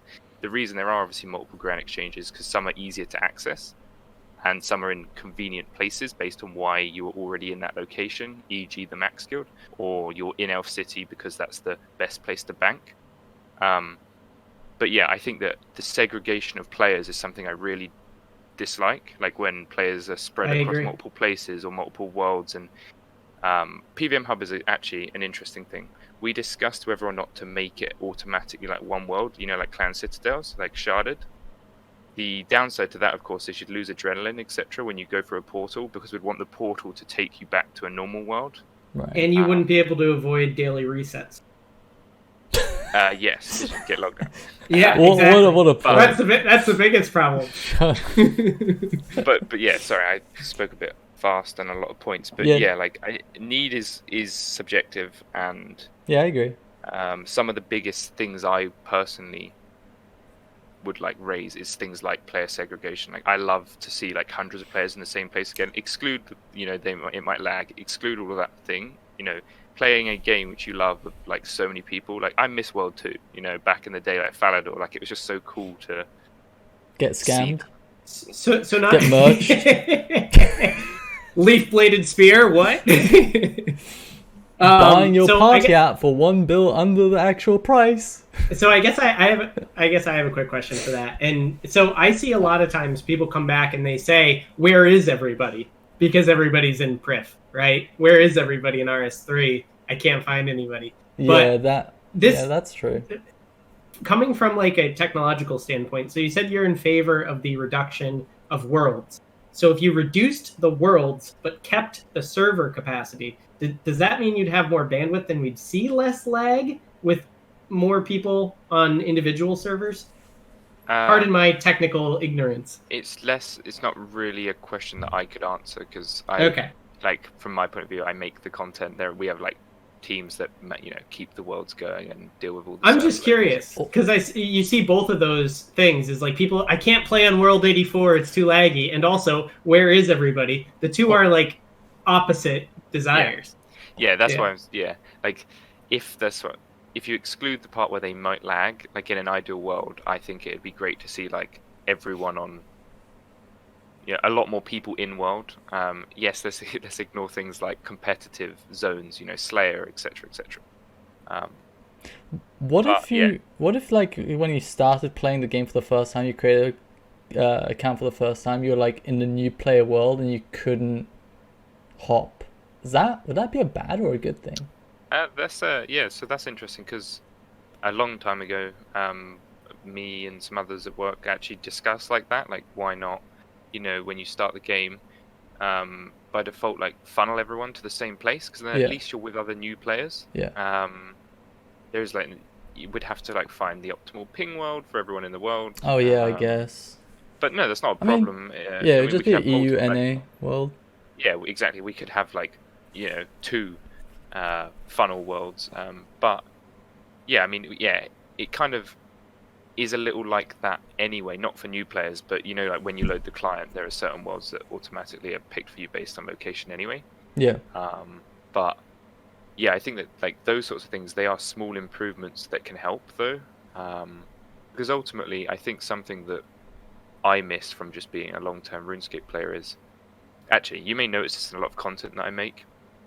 If you take Deep Sea as an example or archaeology, I don't like linear gameplay where divination is an example of that, where you're always training with people that are exactly the same as you. I like the concept of being around high levels, low levels, because I can turn around and look at someone and I'm like, oh shit, like I really want to like be doing that. I guess I'm aspiring to do that. I think it also creates creates a greater complexity to the skill, and it also like allows players to revisit locations as well, rather than just like, hey, I'm done with this place, I'm literally never going to see it again kind of thing. And I think in archaeology, as I'm not going to go too much into it, but as hinted, you go deeper and deeper into the dig sites. Not only you just revisit it, but you also discover more, which is also a cool aspect. One thing I wanted to ask, which goes really far back to something you said that there's a lot of rewards when it comes to PVM. And my add to that would be there's not many untradeable rewards. Most of the rewards for just a mainscape point of view is just like most bosses are just GP per hours, right? There's no like other than the kiln capes and I'm talking about like non-cosmetic. No, I know what you're talking. I know. Kiln capes and Acto, which are like very negligible. I wouldn't say there's anything, right? And how do you see that? Do you see that as there's defenders, there's other minor things, but I would agree with you that whereas skilling, there's a lot of high-level untradeable skilling resources. Well, the thing with like when I look at like Solak or like Telos, it's just I'm doing this just for GP per hour. Cosmetics mostly. And money, right. Most people are doing it for. Well, actually, I don't know. Some people might be doing it. A lot of people are probably doing it for pets, but IFB, yep. Yeah. So I'm a fan of more untradables, personally, because I do like the idea that, like you just mentioned, take any boss that doesn't have an untradable right now. Let's just use KK. I can just get my Dragons by going to the Grand Exchange. Great, like I've got my tier 90s. But I do like the concept that part of your journey is going through certain bosses, if we're using bosses as an example, to pick up certain items that are forever useful to you, like untradables, like you mentioned.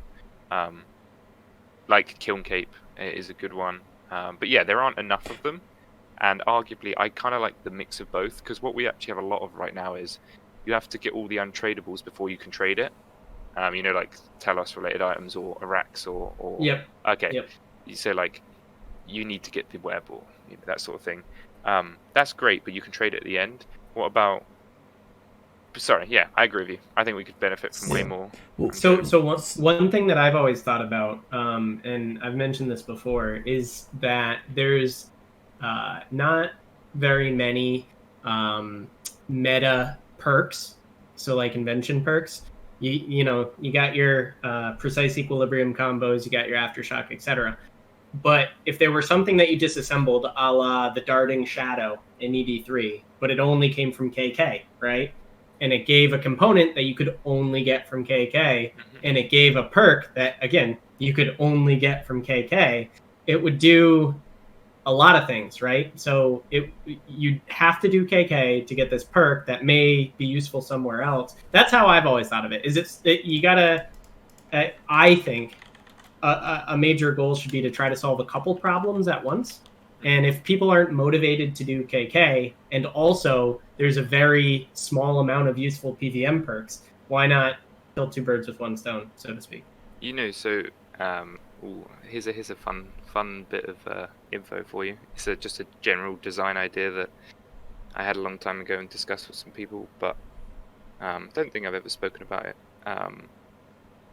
I felt like at one point it could be cool if bosses dropped, say, a weapon with a perk on it. Ignore the fact that it's augmented right now. So this also came into, I'm not going to talk about it too much, but this was, my idea also had the concept of invention is not required to, like, we remove this concept of augmented, and items naturally can have perks on them, and the concept of invention allowed you to add invention perks. But so let's just say, you know, weapons could drop from bosses with like Drago Longsword drops with the Calfight Killer perk, and you could disassemble that, move the perk around, but it's a perk that is untradeable, unique, and only obtainable from that boss. All right, that's pretty cool. That's pretty good. Because Blightbounds have a perk, right? Blightbounds have a perk innate to them. There's a lot of weapons recently that have unique strengths. So I definitely think that would be extremely interesting. I think. Sorry, I'm going to go. Well, I just wanted to like add, because I had an idea like years ago where I wanted weapons to drop with a with a perk on it that wouldn't take an invention slot. So you'd like let's say you get a you get a Blightbound and it has like it rolled like biting 2 on it, like on its own, right? And then you could like add 2 additional perks to it. But that bite, like, basically the idea was that you would get like a range of weapons based on like, you would like expand the RNG of drops, but you would also like create an auction house on the GE that people could buy from.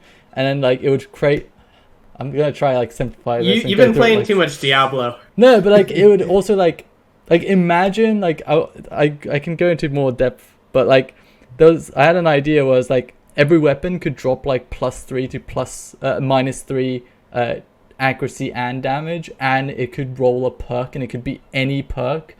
Now, this would like expand the RNG of drops from like, it would make like Blightbounds potentially like, you could get like 100 mil Blightbound, but you could also get like a 5 bill Blightbound, right? Like probably more than, let's not use Blightbound as an example, but anything, right? And like, imagine like getting like a +3 Blightbound, or like +3 like, Staff of Sliske with like Aftershock 3 rolled on it already, that thing would be worth like 10 bill, right? Because that is literally like best in slot. Like it rolls tier 3 accuracy and tier 3 damage, and it rolls the best perk possible. Like that thing would go for like easily 10 bill. Like people have so much money now that go for easily 10 bill, and for someone to roll that, and for that it'd be just like, one thing I kind of miss is the RNG of like, I don't like RNG in gameplay, right? I like RNG in rewards, and I think the bigger the RNG pool and the bigger the reward pool, and like the bigger, like it's been so long since you can get like a big drop at like a PVM boss that will like yield you like ridiculous amounts of money. And I think this is like I kind of rambled on way too much, but it kind of but you were saying like it would roll like a very specific perk based on the boss and the item, right? So this is way more. There's way more to this design. It's just how much you want to know.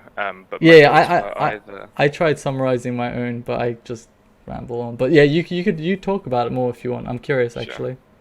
There's like a couple of versions of it, which is one, you know, let me start from. Okay, there is one version which is right now. You know how, for example, there are items in the game that have special effects. Let's just take the Ring of Vigor, right?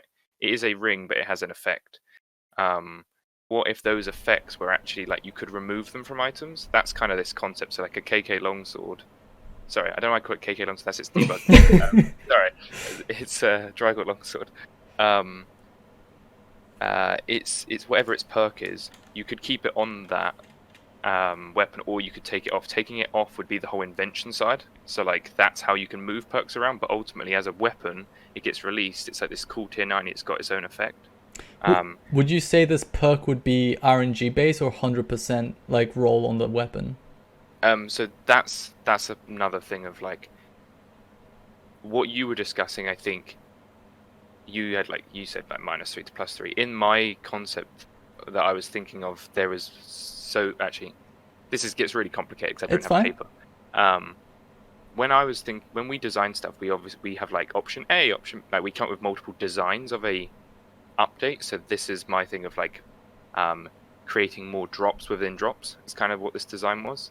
And making more variables to what drops we can do, because for example when we release tier 90s, a lot of players say, oh, the next step is tier 92s. I kind of like the idea of branching outwards. So like if we have 3 tier 90 helms, one is has this super unique effect that is useful, like take Hex Hunter Bow. Actually, that's kind of that example. Like we can do more with across the board rather than always go up.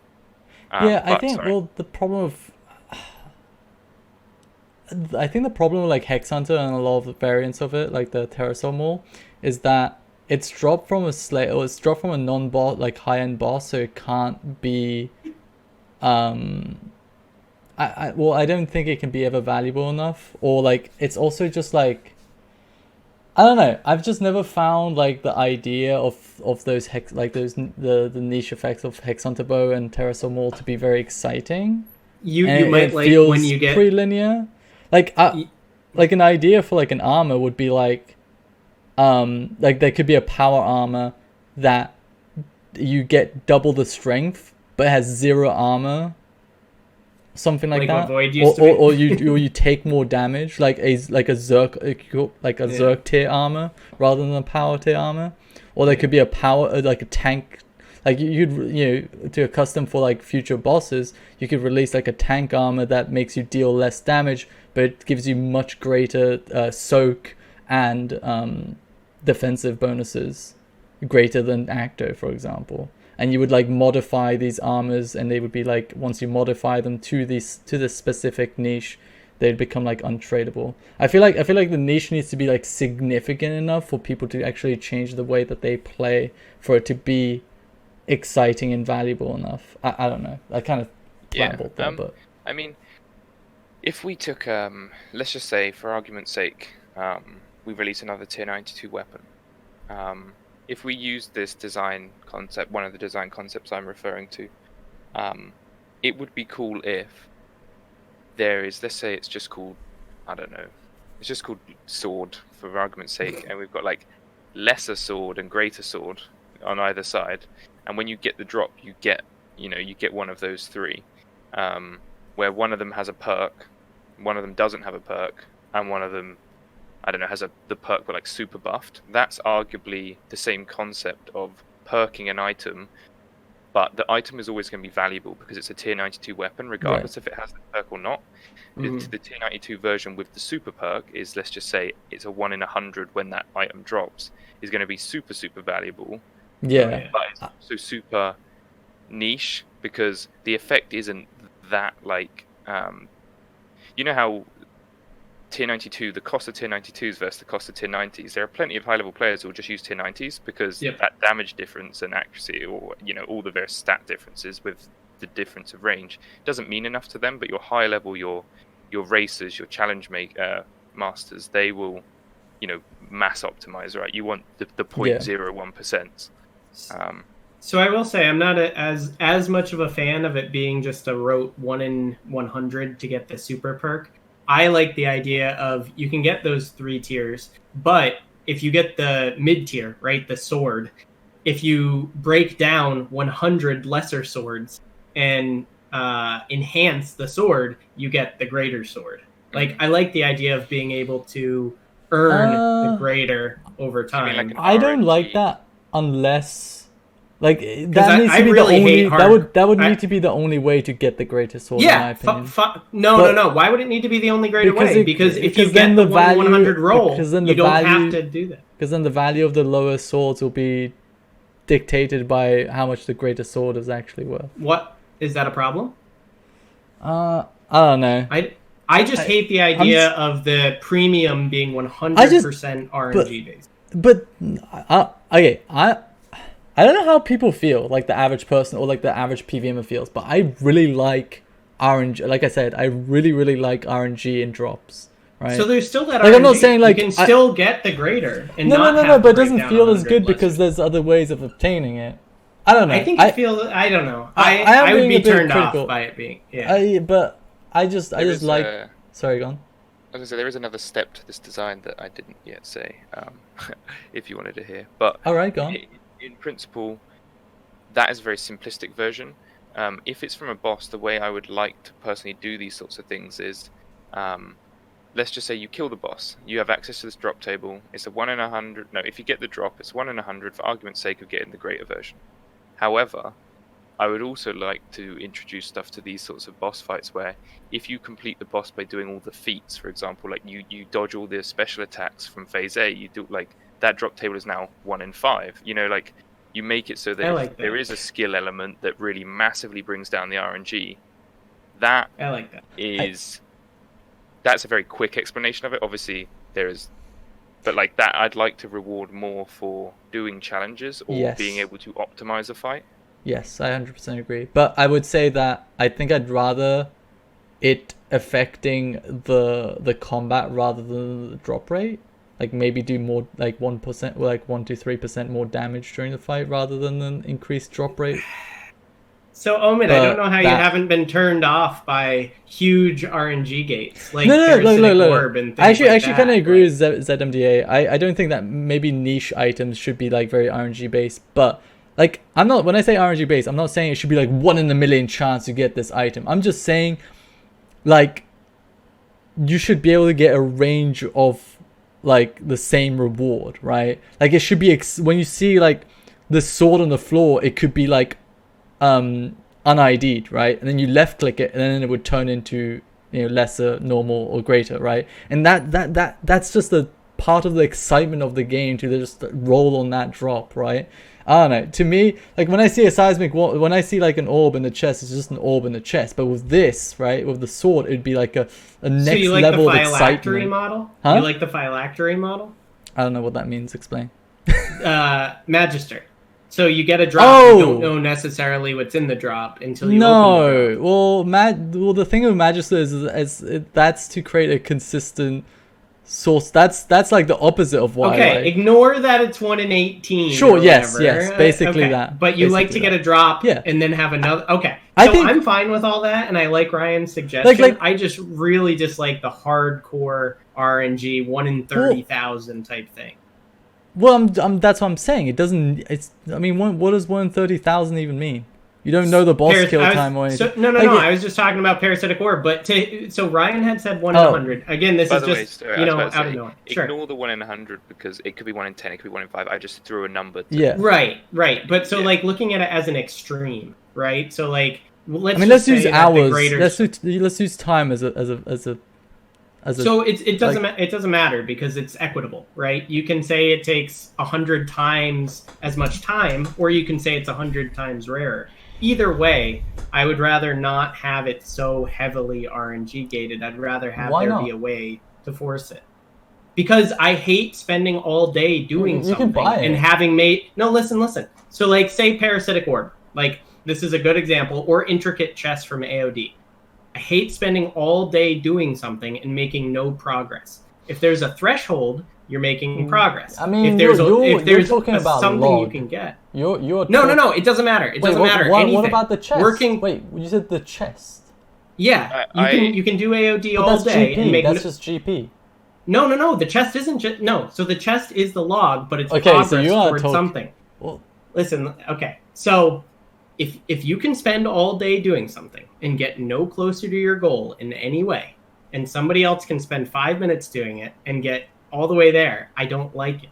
Right? I don't think it's good game design. I disagree. If you can make progress towards something, whether it's getting one of these lesser swords, and still somebody else can get it day one, right? Somebody else can get greater sword day one, but you have to save up those 100 lesser swords. I think at least there's a way to use persistence to get to where you're going instead of just blind luck. I really hate blind reward luck. is what makes it very dull.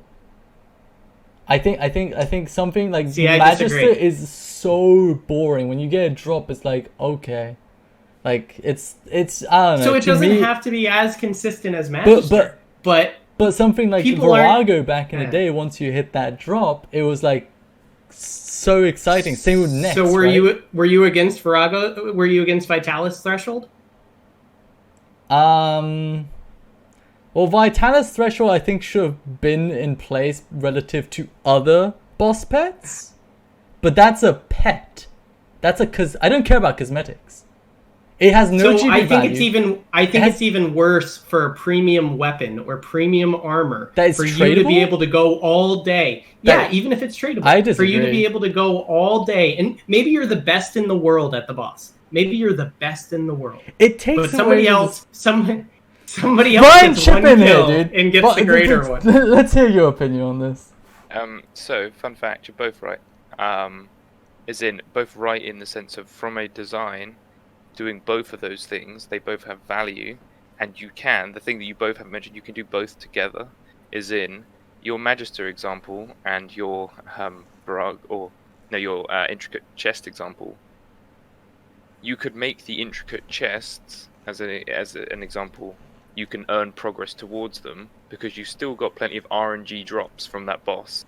They're pure RNG, that aren't the chests, so doing them together works a lot better than just doing one on its own, because Magister is the opposite example, right? Which is what you're saying, is it's just I know that every hour I get, this is the amount I'm going to get. Basically, you're battling the two different designs. I'd say that both of them can work, and both of them actually work a lot better together. There's nothing that has that though, right? There's nothing that has like both. No, but here's a good example for you then. If we took Nex AOD, let's just say that those chests are an untrade. Like you even mentioned this by the way, but let's just say they're an untradeable reward. The way to earn that like cool looking outfit is by just doing the boss. Now you earn progress to it over time, but you could just luck out. That's fine. But at the same time, you're also doing that boss for the other 99% of drops, which is the money and the tradables. Codex and yeah. But it shows a progression on that boss. That's kind of what item log titles are as well. Like they show that you've done a lot of that boss. That's what final boss is there for as well. I think that basically you could fight the battle from both sides. Both of them can work. They just need to be applied in certain ways. It's just like, I don't know, from my perspective as someone who's done a lot of PVM across like all generations of PVM, I've just found it so much more exciting when there is a lot of RNG when it comes to the drops. And again, not meaning like it's rare, it means like there's layers of RNG. It makes it more fun. Like you getting a drop at Nex, then rolling on which drop it is, it's going to be like a Virtus Helm back then, which was worthless, or like a Tova plate, which was worth bills, right? Like, I guess Luke brought up the fact of Rise of the Six, where it has that consistent energies, but it also has the shield drops. But the energies don't convert into the shields, which is what Gunner is. But the energies do convert into the pets, so you're still making progress towards things. So again, it all boils down to: do you like doing Camel Warriors all day and not getting any closer to staff? Do you like doing Ripper Demons a week? See, like, that's what I'm saying. That is what I'm saying. I'm not saying you should be able to go all day without getting a drop, right? I'm saying let's use an extreme, right? I'm saying this boss that comes out drops an item once every hour on average, right? But that drop can be 1 mil or it could be 10 mil. No, I get and it. it has I get like it. 100 variations.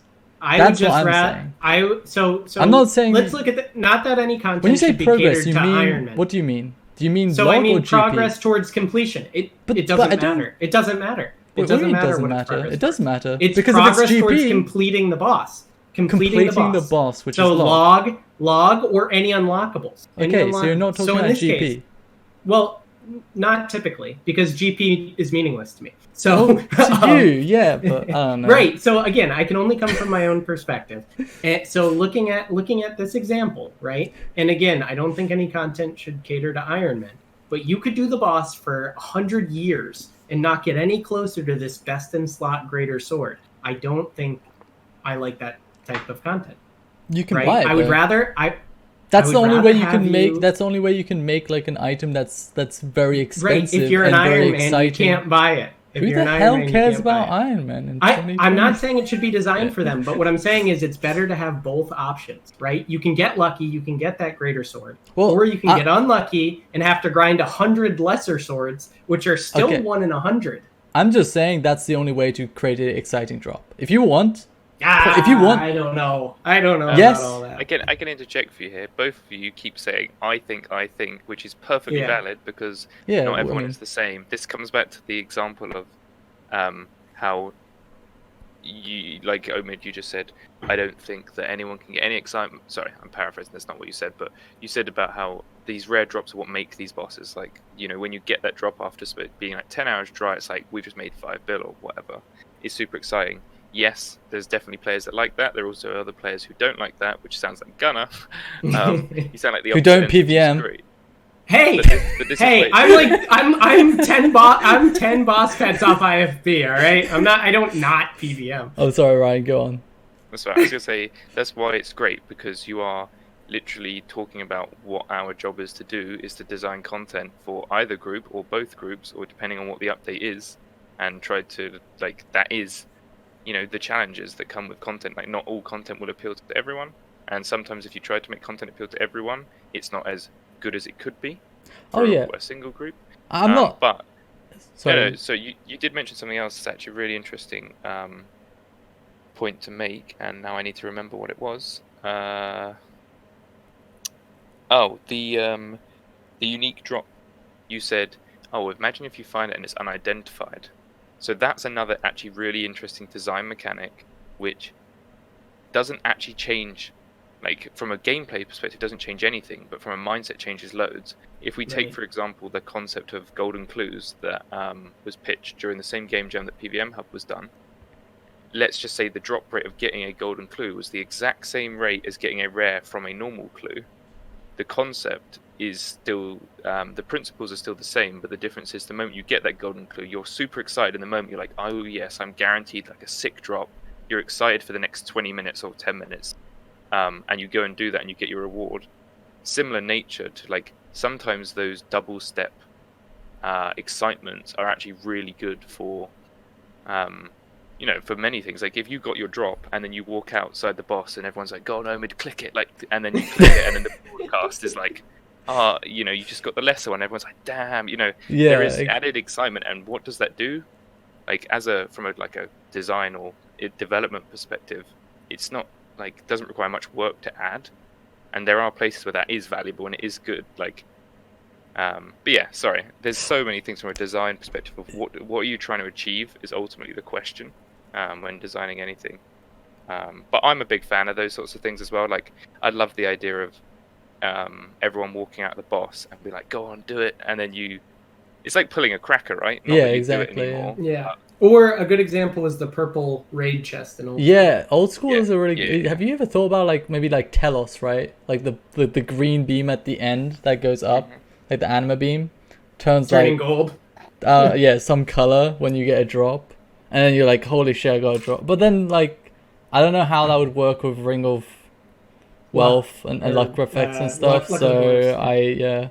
Like, if you Yeah, put I mean- on your luck ring, it like turns gold, but if you take it off, it turns back to green or something like that, which I don't think would work very well. But I think that doing stuff like that, like, I'd love to do that more. I don't know if you guys tuned into the stream I did with Shawnee, but I spoke about how for Solak, Rahman and I originally were discussing obviously I didn't make it in, but discussing if there's a pet at the end of the kill, like roll that like halfway or like 3/4 of the way through the fight, like on last phase, and if the pet is like gonna come from this drop, all the animals of the grove like crawl up to the sides of the pit, so that Ooh. everyone is excited before the fight even ends.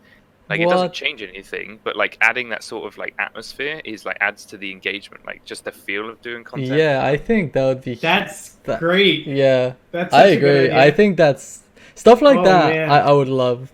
I think it's such a small thing. I don't know in terms of development if it's a small thing, but it's just adds so much like fun and excitement to the boss Yeah. fight. Yeah. I mean, look at Virago, take that as an example.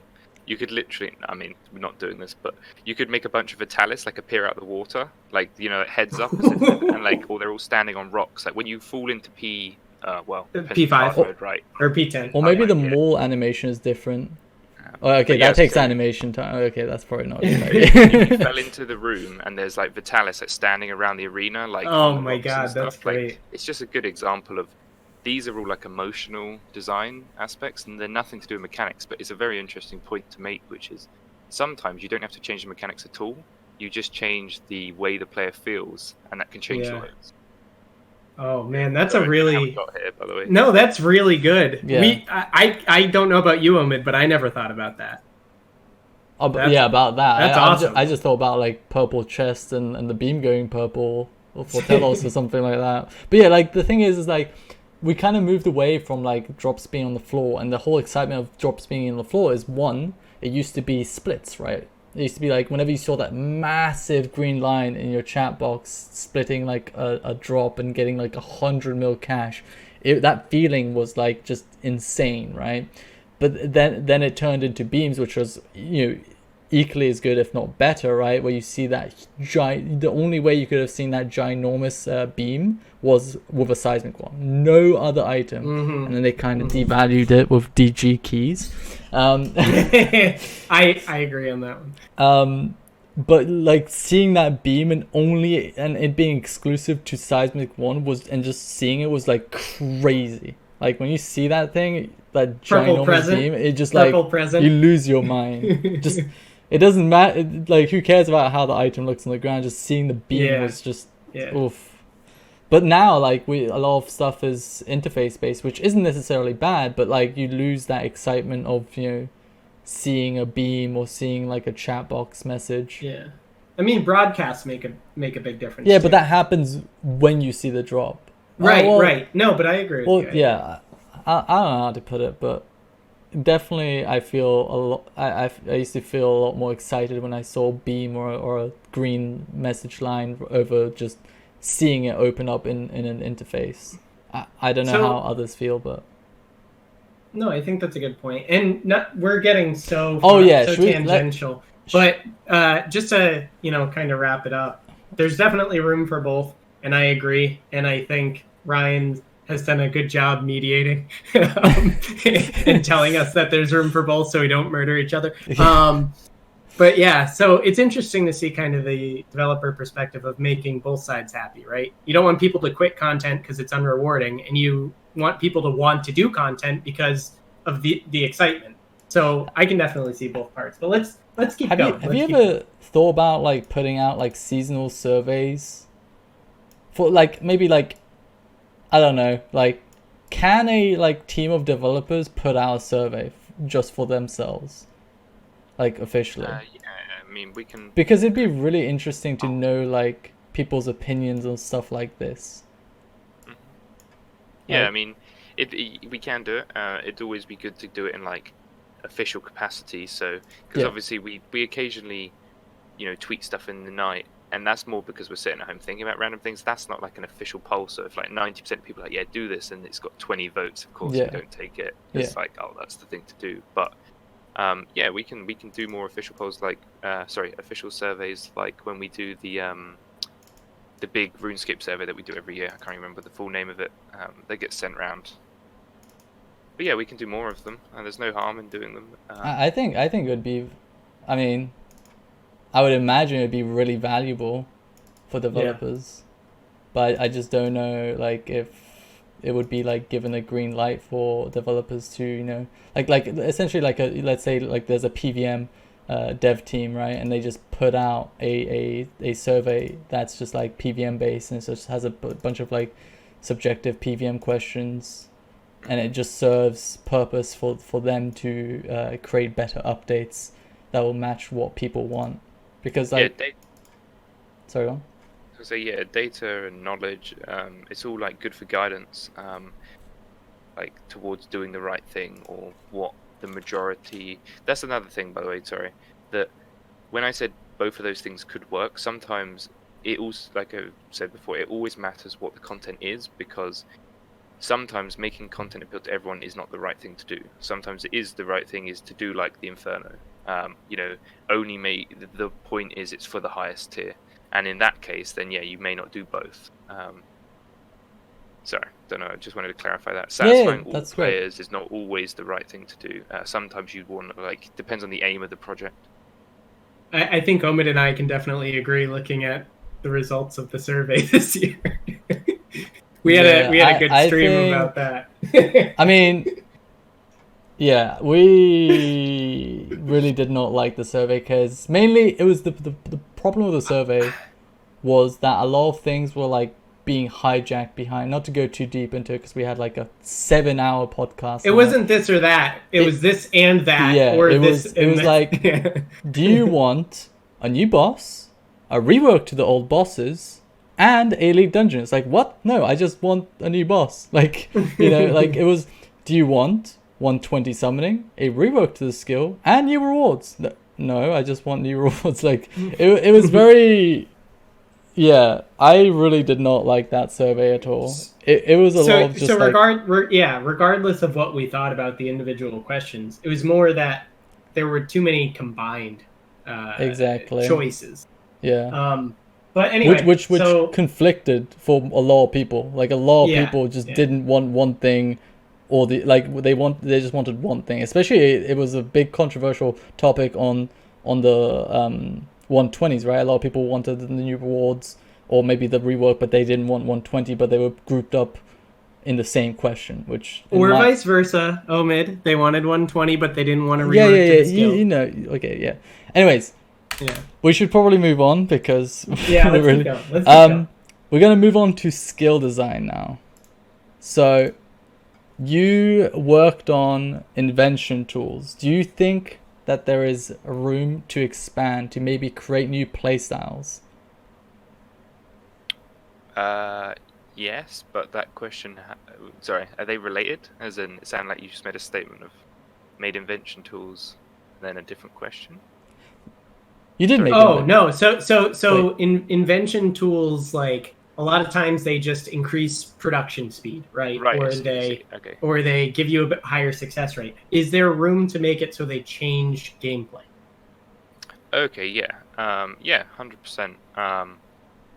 I think that coming back to like some of the ideas we've discussed in the past, it's just like, you know, tea break conversations or lunch break conversations, or just whenever. There could be certain invention perks as well that are unique to certain skills, which there already are, right? Like Pyromaniac. That we could create unique perks for those tools, so that if you have an augmented tool within that skill, you can do different things, or it modifies the core loop slightly, so there is a more gamification element to it. By all means, yes. I mean, like, all for it, to be honest. I think that you're right in that sometimes it's very easy to add to what already exists. Like, there is a new perk that just better chance to do X or more logs, or, you know. But I think skilling offhands is probably the best example of what you're talking about, where there is the idea of offhands that, you know, drain your HP, but the lower HP you are, the more XP you get, or something like that. So there is a meta to how do you keep your HP up? Do you eat food? Are you praying? Like, what is the right way to do this? Excalibur, you know, yada yada. Yeah. I think there's so much like potential as well, but one thing that I did on an alt recently was I trained woodcutting at a very low level, and if you use Dwarven Army Axe, regular trees are faster than oak trees for a while because of the chance of getting the wooded knot. And it's interesting to be on an account that's otherwise high leveled, and like you can bladed dive around to regular trees, and for that extra effort, it's quicker than just sitting at oaks. So I think something like, and again, we're not going to get too into it because ancient invention is around the corner, but things like the whatever the boots are called, the kinetic thing that does divine charges, and I think there's so much room for invention to change gameplay, even though it already is a far-reaching skill, right? It probably affects more of the game than any other skill. It's got a lot of opportunity to change content that already exists. That wasn't a question. That was a statement. It could also. I mean, this is just a random thought, and I don't think this is good whatsoever. But there could be like a pair of boots that, depending on how much you travel, it gives you like a certain amount of like success rate on the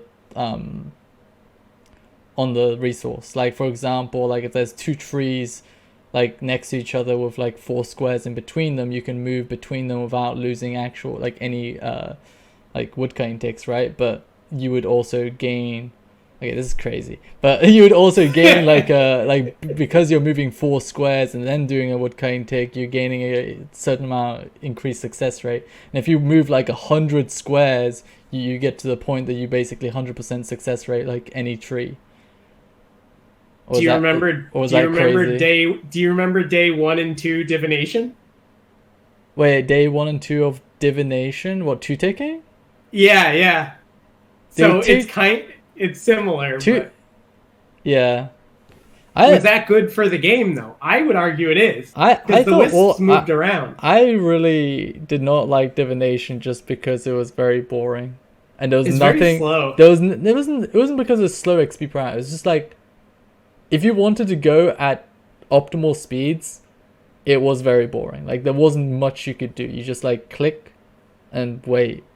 I liked the 2-ticking though. I mean, the 2-ticking was fun, but like that obviously got nerfs because Jax didn't agree with it mostly because of balancing. I mean, it didn't make it 33% faster because you still had to deposit the same speed, but right. And you also had to like time proccing the wisps so that it was within a square. So, oh yeah, like, I mean that they move around. I think divination was. I really did not. I don't know what your opinion is, Ryan, but I personally did not like divination on release. Yeah. Yeah, I mean, when we were designing archaeology, we looked back at all the previous skills we released and looked at what was good and what we felt was good, what we didn't think was good.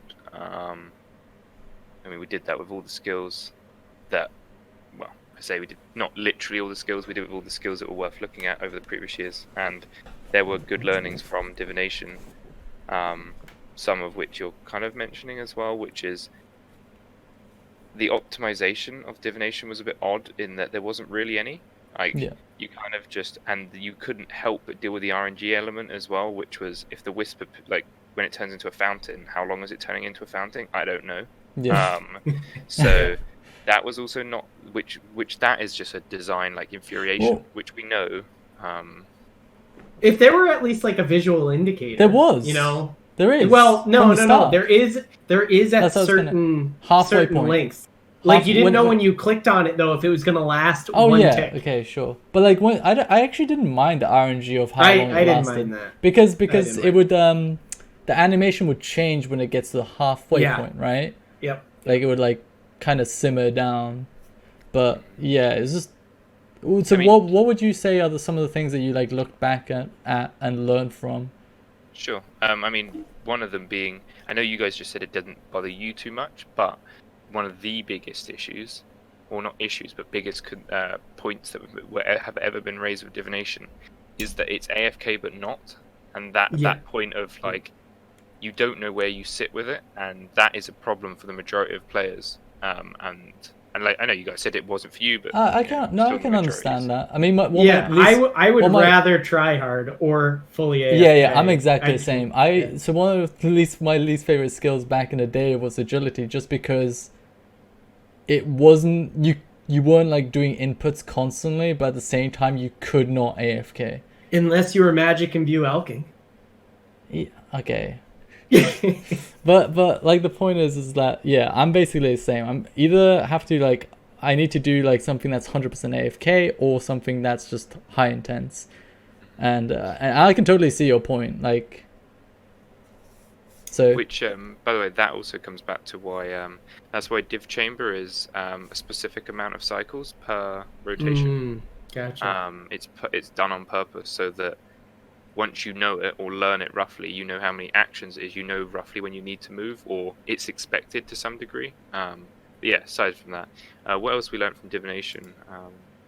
The linearness we saw it as a bad thing. Like, once you've mastered the skill as such, you would always be at the incandescent crater. Now, not It makes to say the rest of them dead. Yeah, exactly. Yeah. Not to say that that's a bad thing. Like, you would always expect the highest level content to be the most active at a higher level, but it is a case of like you could literally you never return ever. Like, once you've got to like level 20, you leave 30. You don't go to Pale Wisps for fun? well, that also leads to the theory crafting being very linear, right? Like, you just there knew is no theory exactly. I crafting. mean, there was no Yeah. theory crafting, right? That's another reason why I didn't like the skills. Yeah. I mean, the theory crafting was the 2-ticking, and when the 2-ticking went away, all you did was calc the GP per XP. People did theory craft the energy. enriched hopping, the hopping for enriched. Yeah, but that enriched was hopping. I That's hated right. that. I hated that was actually not fun at all to do. I can give you a bit of info from an archaeology standpoint of some learnings based on this. So the core loop of archaeology is fairly straightforward once you know what it is, and if you've watched any videos from us, then it explains the gathering loop to make a discovery, which is an artifact, and then restoring that artifact. Now that is a loop that you could repeat over and over, but those artifacts also have uses where it talks about you can give them to collectors. Collectors have rewards, so like there is many different metas here already, because depending on what those rewards are, depends on like basically I feel like I can't say too much. Theory crafting with the release of the skill will be just very interesting, because I believe the meta will change constantly, because there's so many options of what to do that figuring out what the right thing to do, it's going to be like amongst the top level, like the top players, it's going to be a bit of a cluster of like trying to figure it out, because you're going to be the first one to a new level. If you unlock a new spot, is that spot the best to do? Now, it might be the best for XP, but the artifacts you get, do they contribute to the thing you want? Yeah. Right. There is a lot more Like, it's stuff in there, but at the same time, which is a very key point, the core is simple for any regular player who doesn't care enough about the optimal methods. They can just excavate, restore, excavate, restore. Restore what they can. Yeah, because they'll have a deficiency of materials. I can't remember how much we spoke about this, so I don't want to say too much, but there is also the concept of, we did talk about on the stream, we showed like the time sprite. Yes. Like rock opportunities. Yeah, they're like rock opportunities, but not. You can, I'm imagining, you guys will be the people that will always pay attention to that. There is, if you're playing for efficiency, you'll just pay attention to that. What we've done, though, is made it so that this is a learning from Fishing Frenzy as well. If you're doing that and suddenly you want to go like, oh, for the next 5 minutes I need to get up, I need to go do something, I want to move away from this. I say intense, it's not intense. Like, to follow it is not like every second it moves. It's not like that intense. But you can take a break and you're not like super punished for it, which was what Fishing Frenzy had an initial problem of. I mean, even now he still punishes you, but not as much. Right. But yeah, to be honest, let me know a month or so after skill release, and I'll happily talk about all the things we learned and how we applied them once they're all in game. I think it's interesting that we just went over, how players don't like an intermittent level of AFK, but they like to be able to vary their AFK. So, like, mining, the recent rework is a good parallel, right? So you couldn't really AFK mining unless you did LRC or Alea crablets before. But now you can basically AFK whatever you want in mining. You'll just get less XP if you don't go after the rock opportunities. So people who want a hardcore AFK will, People who don't won't. Whereas divination, you really couldn't. Because sometimes you'd click and it would be gone after one tick, and I remember that being fairly frustrating. But I that's do have a interesting. question for you guys, actually, if you're happy to answer. Sure. When you talk about like you want to do the optimal thing, how valuable does that sorry, I'm now using your terms. How let's just say you have to be super intense for an hour and the benefit is 2%. Like, how much of a benefit does it need to be for you to feel it's worth it? I think we'll go over that in depth when we talk about Fishing Frenzy. Sure. Yeah. Well, when it comes to effort and that's a reward, I huge think thing. we've got a whole topic for that, which I'm Sure. really Yeah. interested in getting into. I'm Which too now I'm excited. tring not to get into because now I I know. want to talk All right. about it. But Let's stay on the path. Stay on the path. okay, so should we talk about construction contracts? Yes. Sure.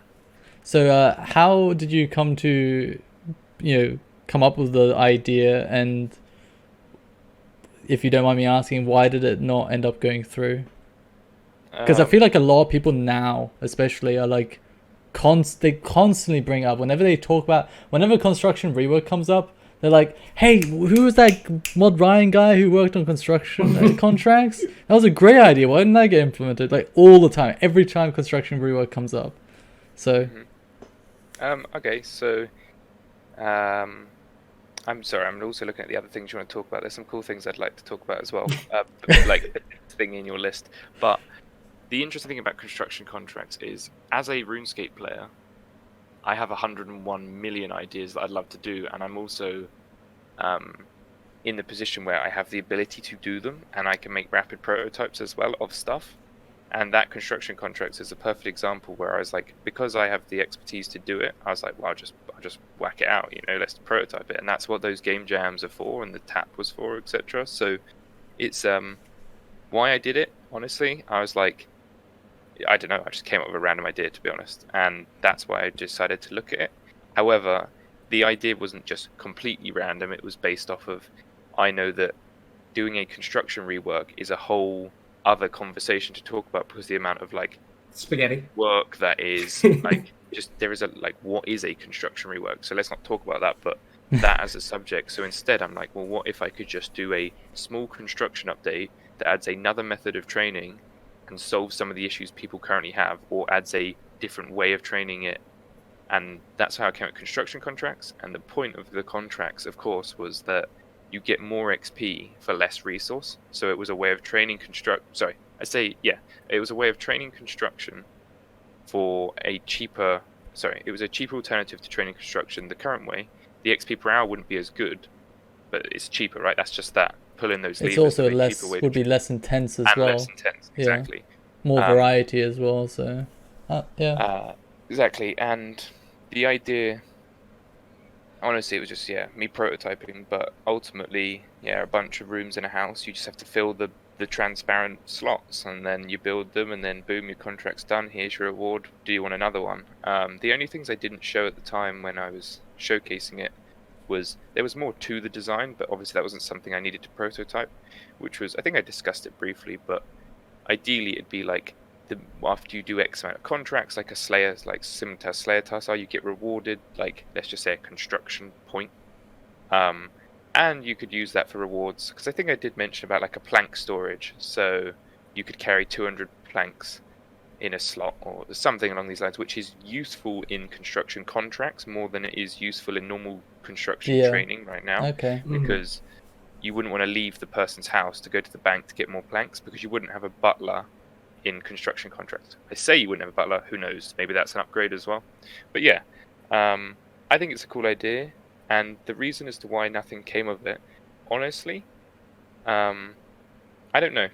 I think it comes down to, there are a lot of things we do in game jams, and at the moment I don't think we necessarily ask enough about them, because the number of players who watch live streams is obviously not the entire player base. The number of people who read news posts is not the number of player base. Like, there are plenty of players in game, for example, who don't know that Ninja is a thing, or don't know any JMods, or don't watch any live streams. So it's an interesting concept because I think we could probably be better at talking about potential ideas and getting people to actually see and vote on them. Like maybe we could have put like a poll in game with a link and said, "Come watch this video. What do you think?" You know. Yeah, I like that actually. Like what, like a JMod essentially. It could be like an unlisted video, or like I don't know, like a video just exclusive to the poll, and it would just be just explaining and showcasing briefly what the idea is, and people. Dude, I love the idea. I love Game Jam and I love Tap, and it'd be so great if the public could just like vote on it as well. Like all the Game Jams go on, right? And then they could all be like cropped into individual videos and just implemented into an in-game poll, and you could literally vote on whichever your favorite Game Jams are, and the winner goes through, or like multiple winners go through depending on popularity. Like. Yeah. I think Game Jam and Tap, like some of the greatest stuff has come from Tap and Game Jams and lunchtime developments, I feel like, or like, yeah, like a lot of stuff like, well, from what we know, I might be wrong here, but a lot of stuff that Mod Pi put out for combat, and a lot of like quality of life combat stuff, and a lot of stuff that Mod Shawnee worked on were done in their spare times, right, in their lunch times, rather than like on pay times. And I think like, I mean, yeah, you probably have you can probably comment on that, right? Yeah, I mean, it depends, because if you're using those two as examples, their like job roles were not developers in terms of content. Like ModPie is a engine developer, so he works more on the engine than on the content these days. Yeah. Similarly, Shawnee was not a developer; he was CM, right. So yeah. He wouldn't be doing it during his core time anyway. That's not his role. Yeah, but it's some of the like really good quality of life. Yeah, you look at the content. Buff bar. Look at the buff bar, but like, I don't know. I think if JMods were, I mean, I don't know the work ethic and everything there, but like if a segment of JMods times was like dedicated to their passion projects, I think some great stuff would come into the game, and to allow like, because I assume like War's Retreat was mainly pushed through because of how well received it was by the public, right? More than anything else. I mean, that was definitely a part of it, yeah. Because the when we did the post Game Jam live stream, I mean, I'm not even exaggerating when I think it was 99% positive. Yeah, like, everyone was going crazy for it. Yeah. Barely any negative posts, and most of the points that were made like are valid. And yeah, it was one of the more positively received proof of concepts that we've ever given out, I believe. Yeah, I think Game Jams and Taps are great. So I would love to see them back on like a regular basis. Maybe like, I mean, I don't know what the plans are at JX for it, but like twice a year at least would be like awesome, honestly, because some of the showcases are like, this might sound crazy, but like it's like borderline like just under like RuneFest showcase to me. Like some of the stuff like being presented. I'd absolutely agree. So exciting. Like one of the biggest hype moments of RuneFest this year was the improved movement and the see-through canopy and the quicker response time, some of the technical engine things, and something like the buff bar, right? For just going back to that example, you put something like that out without the fanfare, and I think that's just huge. And it changes how people look at the game. It changes how people enjoy the game. And for somebody watching, like I know it's not a huge deal per se, but somebody watching a stream can figure out what's going on better with something like a buff bar. Like the impact, I don't think can be understated for these passion projects. So speaking of passion projects, if you were to have unlimited resources, so like all the time you wanted, maybe other developers who could work on it, what would you make? What would your dream update be? So I was actually thinking about this, and I don't have a specific answer for it, because trying to think about having unlimited resource to make anything possible, there is way too many potential ideas I'd like to try or tackle, and they're all varying in size. So, I mean, there are some cool ideas that I'd like to, Yeah, I mean, I don't have an answer for this specific question, but there are some cool random ideas that I would happily just talk about right now. All right, Yeah, sure. go for it. Shoot. So you have to hear me out for the whole thing first. Yeah. So like we know that players, love like chasing goals and collecting things. Like that's a given. And I've always wanted to. I don't know why, but ever since being a kid, like I've loved like pack opening, like booster packs, and like getting cards, like any type of card game. But I never actually played the games really. Like once I grew up, I just cared about collecting the cards or stickers, sticker book, etc. Like Yeah, stuff like that's that. a lot of people. And I really wanted to do like basically a RuneScape card collection. I don't have a concept for like whether or not you can actually use the cards. Part of me doesn't like care about that part from a design perspective right now, but I really wanted to do like a card set in RuneScape whereby, let's say, there's a person who traded like booster packs. You can open them and you get a bunch of cards. And there's like Virago in like his phase 1 form, like he's on his knees where someone's on his back, and that's a card, and like that's a cool card. Like it's a rare, it comes from a pack. But then you get to the realms of if you kill Virago, like in hard mode, he has a chance of dropping his like ultra rare version, which is him like falling, getting mauled in the face or something like that. And all of these cards, like in principle, they're just rare, rare cards. But it adds to like you could add to any bit of content in the game. So when skilling, you could make rare version of skilling items coming from drops or like feats achievement based. What it So came kind down of like to a visual rune score. Yeah, I guess so. I just like the cool concept of like, it's weird but also cool because I like the game. Like everyone would be at the GE, let's just say GE World 2. That concept again where everyone's trading cards. And you're like, it's a different trade screen. You're trading your cards. There's certain. So my other theory or my idea was that if we wanted to add effects to them, they could become like perked cards. So 90% of cards don't have effects, but your ultra rares have like we said, the Virago card, for example, has an effect of Virago. Like it's a perked card. Like they're cool to own. There's that, and then there's also this idea that like visually representing them in game would be cool. So not like the typical way you wear like a comp kit, right? Let's just say, for argument's sake, you could walk around the game with like 3 cards in your hand. I'm not saying that's the way, but like, and there's you're showing off like your best 3 cards in like your idle stance, like you're showing them up in the air. Gotcha. Cards isn't the best example potentially because it may seem weird in RuneScape, but card shuriken weapon override. What? Oh yeah, in terms of throwing cards. That was some random idea that like it's ultimately like a collection concept, but it makes use of the entire game because I actually like that. Because you could use runes, for example. Like runes are common cards. We have all the like the actual content itself, and you just apply them to cards and stuff. Anyway, that's just a random card idea. So just going with that, I like the idea of some of them having perks, but what if it was like a set bonus? So like Virago's got 10 cards around the game, so maybe 2 or 3 of them come from the Virago fight, but others come from different anima-related activities. And when you complete all 10, whether by trading with other people or by collecting them yourself, you get some anima-related perk. Yep. And then you can collect all the sets of all the cards. I don't know. The Pokemon, Magic the Gathering, Yu-Gi-Oh. Someone would have like requirements, one would only be obtained at like for Telos it could be just 1k plus, for Virago it could be hard mode, etc. Exactly. And the thing that I love about it is it can lean into anything. So we could do, at Christmas, there are Christmas versions, like Virago with his Santa hat on. So you can always get that card during December, basically, in RuneScape.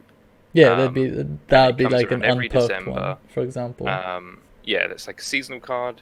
We can obviously do like, but yeah. And the reason I thought that would be cool is, one, I just love the concept of collecting stuff. I know it's there are many people, like you said, that do the same, and also because I think that the concept of opening booster packs really excites me as well. Like, just that it just introduced a sense of trading. But also when you talk like about POF animals, yeah, exactly. Actually, when you talked about sets as well. There's no reason that you couldn't like own all these cards, and some of them could be achievement based. So by that I mean, once you acquire like a card, you have to actually do these 3 achievements on it to actually like empower it. Do you know what I mean? Like it's a Telos. It's literally dormant, the card. And you have could to change go your and playstyle. do 4,000% Telos to activate it, and now you've got this card. It also means as well that we could introduce, like, not saying we should, because there's obviously reasons why people have concerns with this, but there's no reason we couldn't throw like only 5 of this card in the entire game, into the game, and then we could throw like complete a seasonal high score. Seasonal, My OCD won't allow it. My OCD won't. So that's that empty slot. Well, discontinued cards wouldn't have a slot if you don't have them, like most games. No, I get what you mean. I get what you mean. But if it had a set bonus that you could never get, I would literally vomit. Oh yeah. So all of those ones would be 100%. They'd be for like vanity. Like, I'm gonna show off this super sparkly thing that has no benefit other than my shiny Charizard. That's right. But also like you could deal with like like I said, I haven't like designed it or anything, but you could get to the realms of you can always hold 3 cards in like your hand, and they're your 3 perked cards, which is basically like the relic system in archaeology, for example. You have a bunch of cards that have perks. You pick your best 3. So when you mentioned, I kind of missed it, but you said like you could like trade a card, but then you have to like upgrade it by doing like 4K Telos as an example, right? I like that a lot. That's really cool. Like they're like achievement cards. I like the idea of obtaining something and upgrading it. Yeah, the idea of that, like for example, like putting it in a very simple form, like going into War's Retreat and just like upgrading stuff within War's Retreat is fun, right? Like potentially there being like let's say there's, so I've had an idea for a while, but like for there to be like a let's say there's an Infernal for RS3, right? You get a cape. It has best in slot base stats, right? But it has no attachments, and you can do like various achievements around Gielinor that will like upgrade and perk the cape in very like small ways, but like still like useful ways. Like for example, the Spirit Cape effect is, how much is it reduced by? 25%? It goes from 15 to 12. So well, like that could be 20%. like increased by so go from like 25% to like 30%, and for example, like the Spirit Cape effect just gets enhanced by doing achievements. So you just get this like base cape, but then you add on it. So like your cape is like better than someone else's just because you've done like crazy achievements. That won't be like, I've always wanted stuff like this, like untradeable benefits. They don't have to be significant, just something that you can build on, like something you can acquire then build on it. I've loved that. Sorry? What you said earlier as well about War's Retreat, like right at the beginning of the stream, like this could apply here. Let's just say, for argument's sake, you get War as a card, and to like activate that card in your collection, you need to acquire 10,000 marks of War, must get a boss time that's at least, X or whatever. Right. Yeah, it's got a bunch of those, and satisfying those now activates that card, and while that card's in your collection, all your cooldowns are reset when entering his hub. For example, like you could apply those things to anything. Yeah, it's like I forgot the name. The Madcap raid, the feats. Right. Daredevil. Yeah, like you could like add, dude. I don't know how like most PVMers feel, but I love feats and challenges, like official ones like Daredevil. Like one thing I really like, so going back to it, like the acquiring something and building on it, is the Araxite. I think the only thing is the Araxite pet, right? You get it, and then you have to do challenges to unlock different variants of it, and I love that shit. I love it. Like it's one of my favorite like designs for PVM, is like acquiring something and upgrading it via doing like difficult challenges set officially by JX. So what do you think of that kind of stuff? Yeah, I mean, upgrading things like you mentioned, it's interesting because all these ideas that you talk about, if you strip back the paint of any update, or take loads of content that you love, take away the paint. So by that I mean forget that it's Grador. It's just a boss. It's just a thing you can do. You'll find that most of the same designs are applied in many places. They just represented in different ways. So like the concept you're talking about of upgrading probably already exists. I'm trying to quickly think of an example, which I cannot think of a good one for you right now. But that it probably does exist, and I think that earning upgrades to things you own is very good anyway for a mindset of a player. You feel like you're making progress, which sounds like Gunner's favorite thing anyway. So Yeah. like you start, it's like saying at the beginning of the game, you start off and you have the stone, and then once you acquire like 100 like level 10 all, it's milestone capes. It's kind of that similar concept actually, but Yeah. it would have upgraded itself as you go along. Yeah. So basically, what this reminds me of the most is like the Sandy and Salty titles. Like you get other things on the way by doing the particular parts of the book, but as long as they're related, it sounds like these cards obviously would be more of a broad approach, right? You could get it from almost anything, but it's content you would already do. And it's just another side goal to work on while you're doing it. Yeah, so that's actually a super interesting thing to mention, which is the boss collection logs is a perfect example of what you just mentioned, where the update itself is not content. It's just a giant blanket over what already exists and adds another side meta. So when you're doing that boss for money, you're actually also making progress towards this log now. You're also actually making progress towards final boss by getting the pet. All these other things. Those updates are actually really good. I'm a big fan of those ones where, like, the buff bar update is also one like that. It is quality of life, but it's so widespread that, like, what you're actually doing, you're not adding any content. You're just adding to what people already do and make it feel more rewarding or make it feel more usable. Yeah. Yeah. I would say the biggest complaint, though, with content like that is... We'll use Ripper Demons as an example. No offense, Shogun, but we'll use Ripper Demons as an example. So a lot of people finished their desert log, right? They camped Ripper Demons for however long to finish that. And then they add the Parasitic Orb, and you got to go back, right? So, like, revisiting content and players having to go back and doing it again. And then, 2 years from now, they add something else that Ripper Demons drop, and you got to go back to do the log. And I think that does really change how you play, and it's not always for the best. Do you think actually with that? That's a good point. Of it's nice to release updates that reinvigorate older content, e.g., like we did boss collections, and not to say that there aren't people doing Grador, but there'll be now more people wanting to do Grador because getting the title is a thing. You just mentioned the Ripper Demon example, where do you feel like there are certain bits of content that once you're done, you don't want to have to go back again? No, I just wish that, we'll continue to use Ripper Demons. I just wish Ripper Demons could have always dropped the orb, even if the pet didn't exist, like was done with, what was it? Bizdy, the Blackstone Dragon. So you could always get the item that unlocks the pet. Same rate, 1 in 30k, 1 in 1k from elites.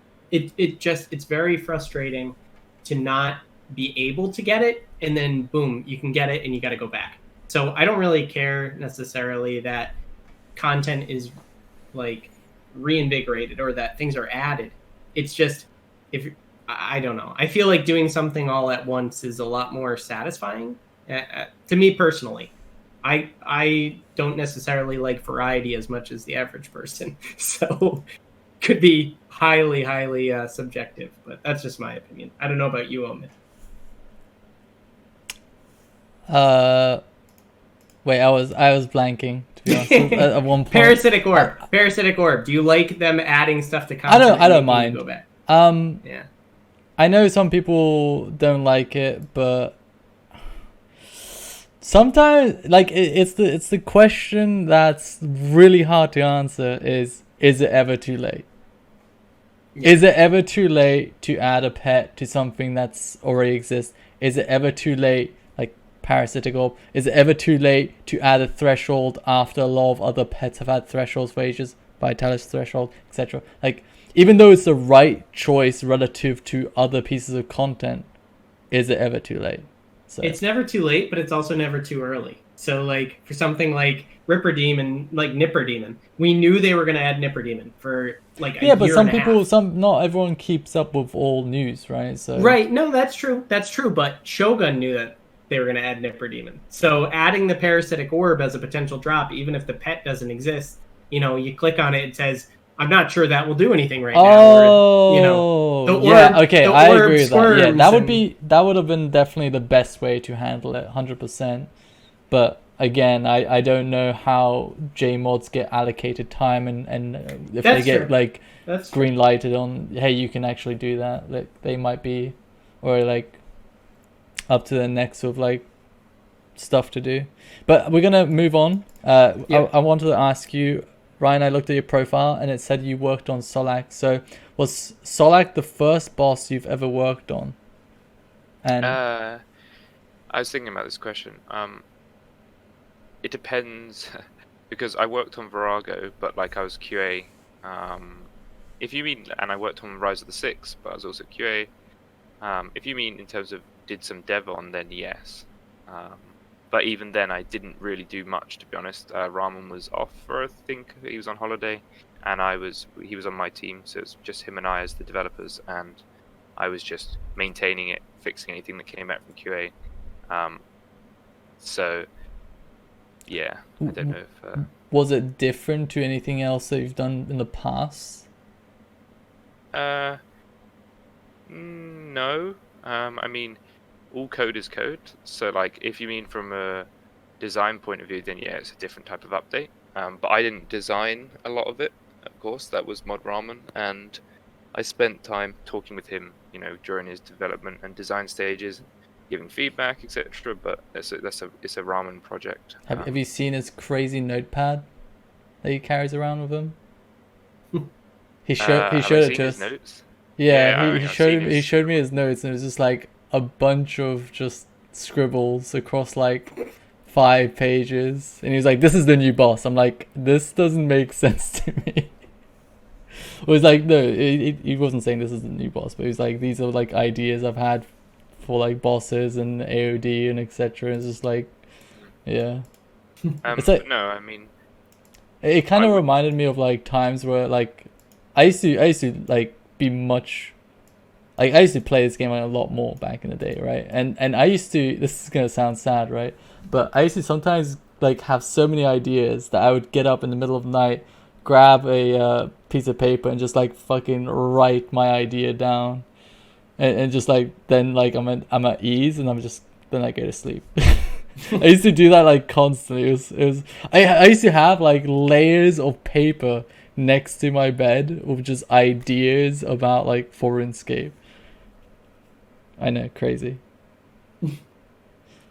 But yeah, so should we move on to the next topic? Yeah, I think we're gonna spend some time on this one. I mean, one thing for that, by the way, that's an interesting point of, I've never made a boss, but I've made just about every other boss piece of content you can think of. So like Soul Reaper, PVM Hub, boss pets, collection logs, done a bunch of combat related like things like stalker creatures, and made various combat weapons and perks and buffs, etc. But I've never actually made a boss. Wait, you made stalker creatures?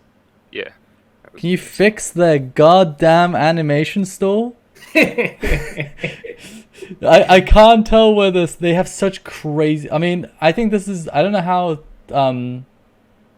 known this. I mean, like how big of an issue this is amongst JMods, but like I'm so happy that finally like animation stalls are getting like, and animation overrides are getting like resolved.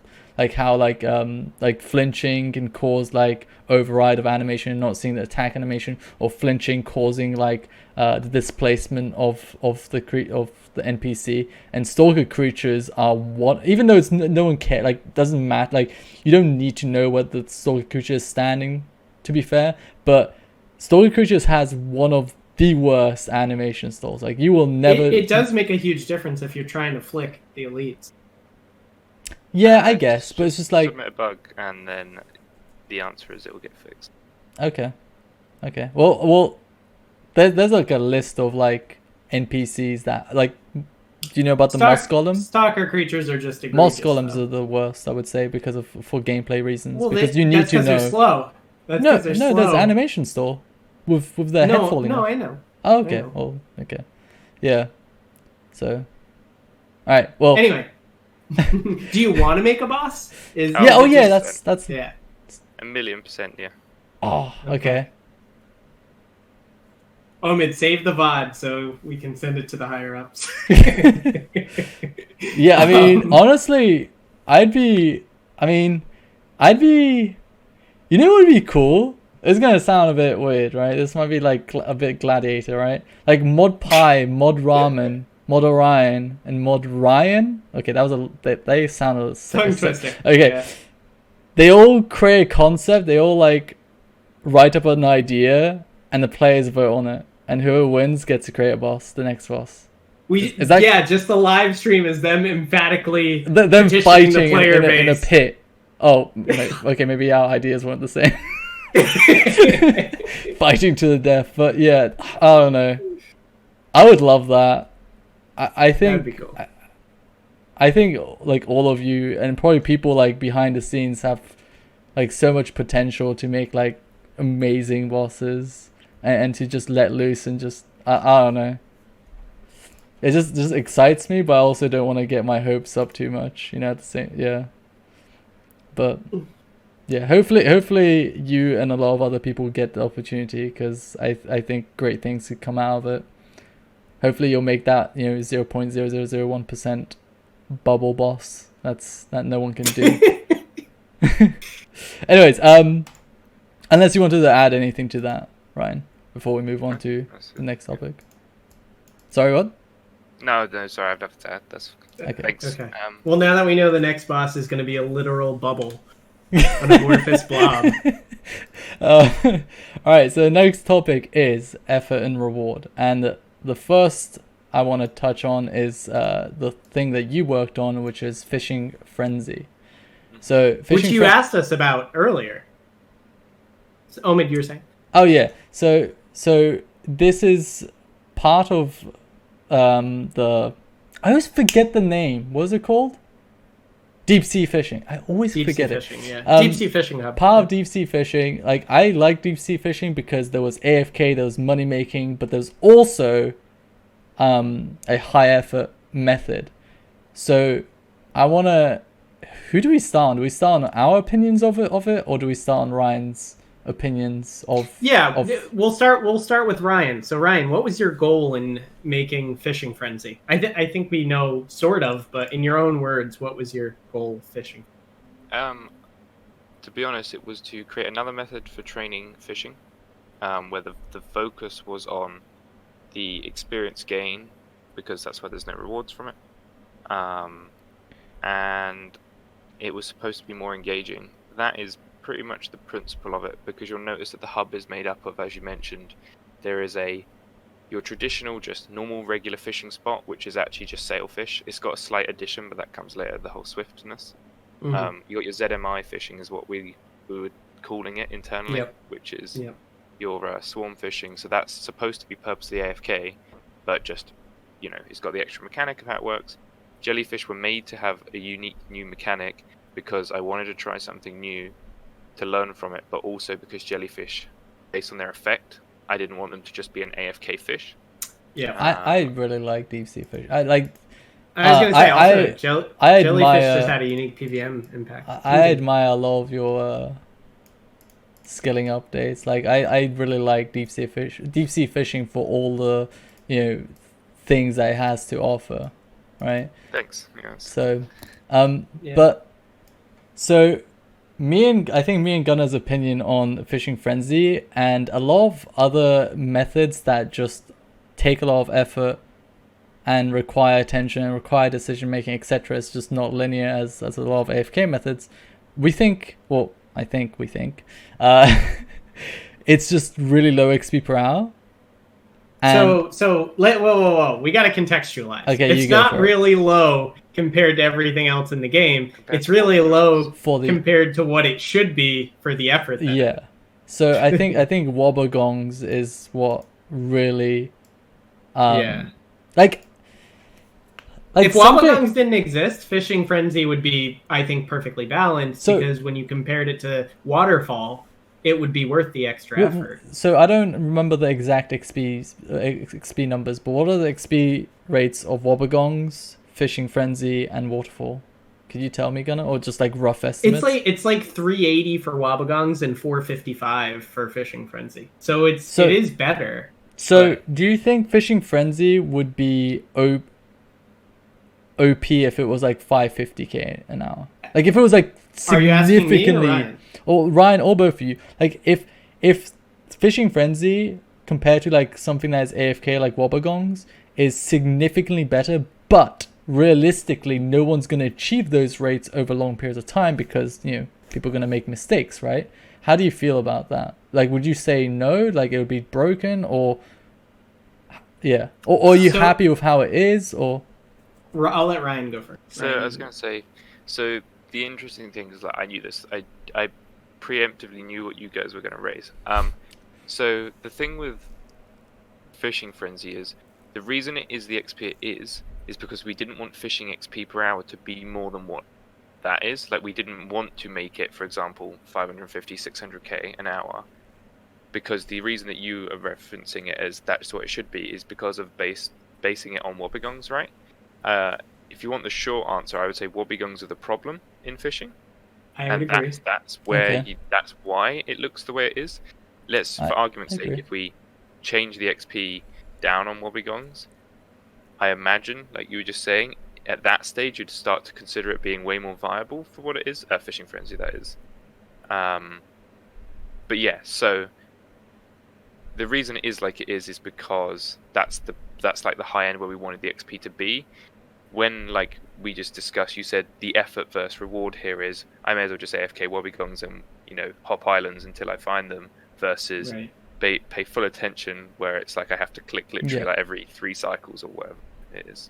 yeah. So to kind of, so I agree with what you said, and that's actually exactly what I said to Omid was, fishing needed a modernization to balance content more than Fishing Frenzy needed to be increased. The thing is that I don't think it wouldn't be popular. Even though nerfing can sometimes be the right choice to balance reward according to effort, but it's just never popular, right? Like look at the mining rework, right?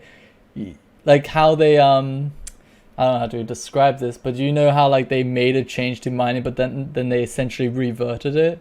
Like the graph was like a linear graph. But then they just, I don't know how to explain. Are you guys aware of it? Yeah. It's the way in which it drops off, basically. Yeah. So I thought it was fine for it to just be a 45-degree angle down, right? Because it made sense. But people didn't like it, mostly not because it didn't make sense, but because it was just a nerf to what they were doing previously. Mm-hmm. Now, would you... So Omid, I think we're kind of saying the same thing. Yeah. But Ryan had asked us before what the difference would need to be for us to do Fishing Frenzy, because I think a lot of people don't do Fishing Frenzy as he stated. But if Waterfall were nerfed to 60k an hour and Wobbegongs were nerfed to 90k an hour, I think obviously everybody would do Fishing Frenzy. Well, the thing is that how realistic is it? Like, if you take someone that's gonna do Fishing Frenzy, right, and you take them from whatever level they are, whatever XP they are, to whatever goal they're going for, they're not gonna go at 100% efficiency, right? They're definitely gonna mistake. A lot of people will go at 100% efficiency for a little while and then go do something else when they need to AFK. That's how I would do it. I mean, but that's how I would do it. But then that would balance it in the fact that they're not doing consistently and they're not getting those really high XP rates consistently, right? But they would be while they're doing... See, I don't necessarily think that means it's balanced, right? So say Fishing Frenzy for the XP, for the attention that it is, was 2 million fishing XP per hour, but it took full attention. It wouldn't matter that you couldn't do it consistently. It depends on how... Like, for example, so we were going to touch on this, but we might as well just merge them together. Like Big Game Hunter. Big Game Hunter is... tier 3s are 500k an hour ish, around, give or take 10%, right?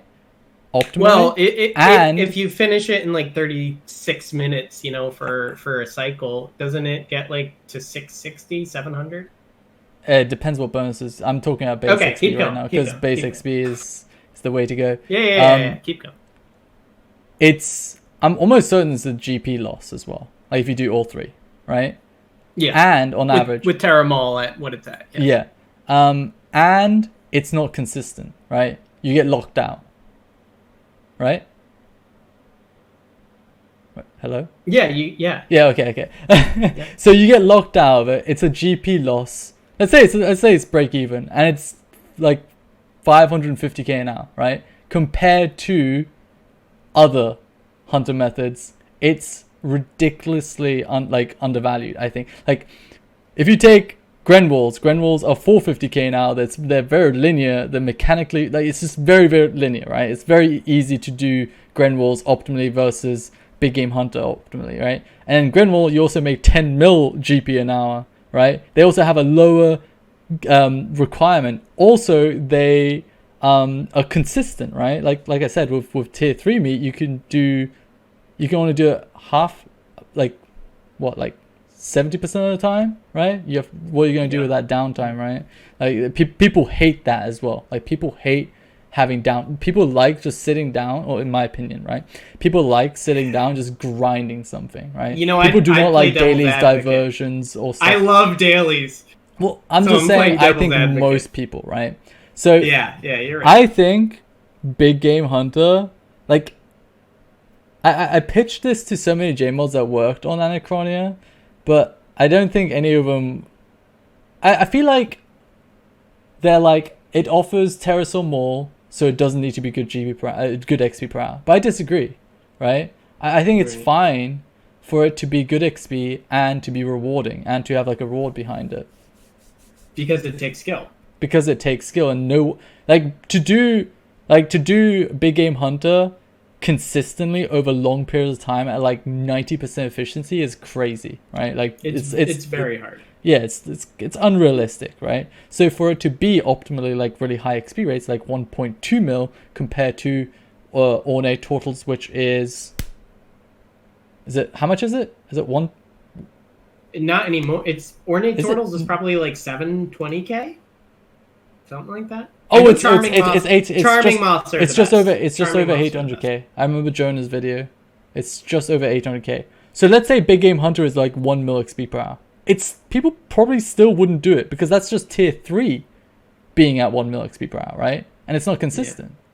Yeah. Even if you put 1.2 mil XP per hour, this is optimally as well, which means that it's not going to be 1.2 mil XP per hour for anyone. So let's summarize this in context basically, to Ryan's question. Yeah.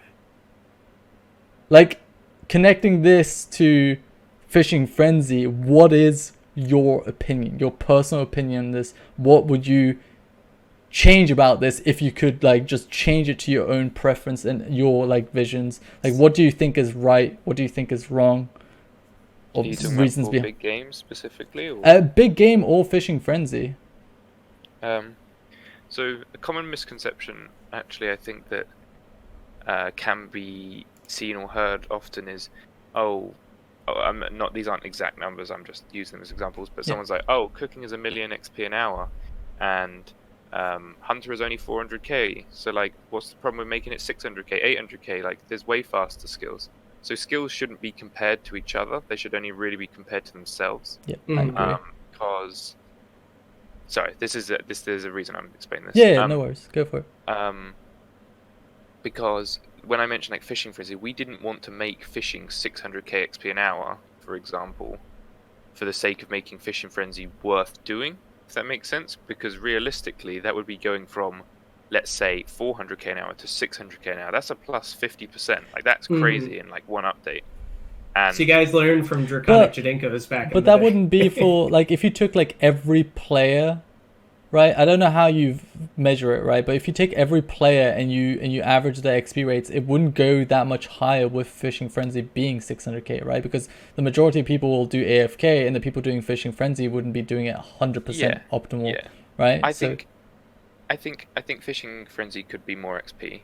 without having a negative effect on fishing as a whole. Like I think it could be increased, because you're right in that it isn't used as much as I feel it could and should be, based on the fact of the effort right now isn't necessarily worth the reward. But there's Exactly. also other reasons there as well. Like the effort is worth the rewards for a lot of players because, not to say Ark, like Ark has its own requirements, like Wobbegong's that is, and those requirements as well, like island hopping isn't as like you can't just start island hopping. You know, like you have to have the like the bank of chimes and all this other stuff. I know that they're common things to look over, but if you look at these as methods to train to 200 mil, of course you weigh up the fact that, oh, of course I'm going to have enough. But when you train to 99, the methods are significantly different a lot of the time, like what you go to do based on what you have and don't have.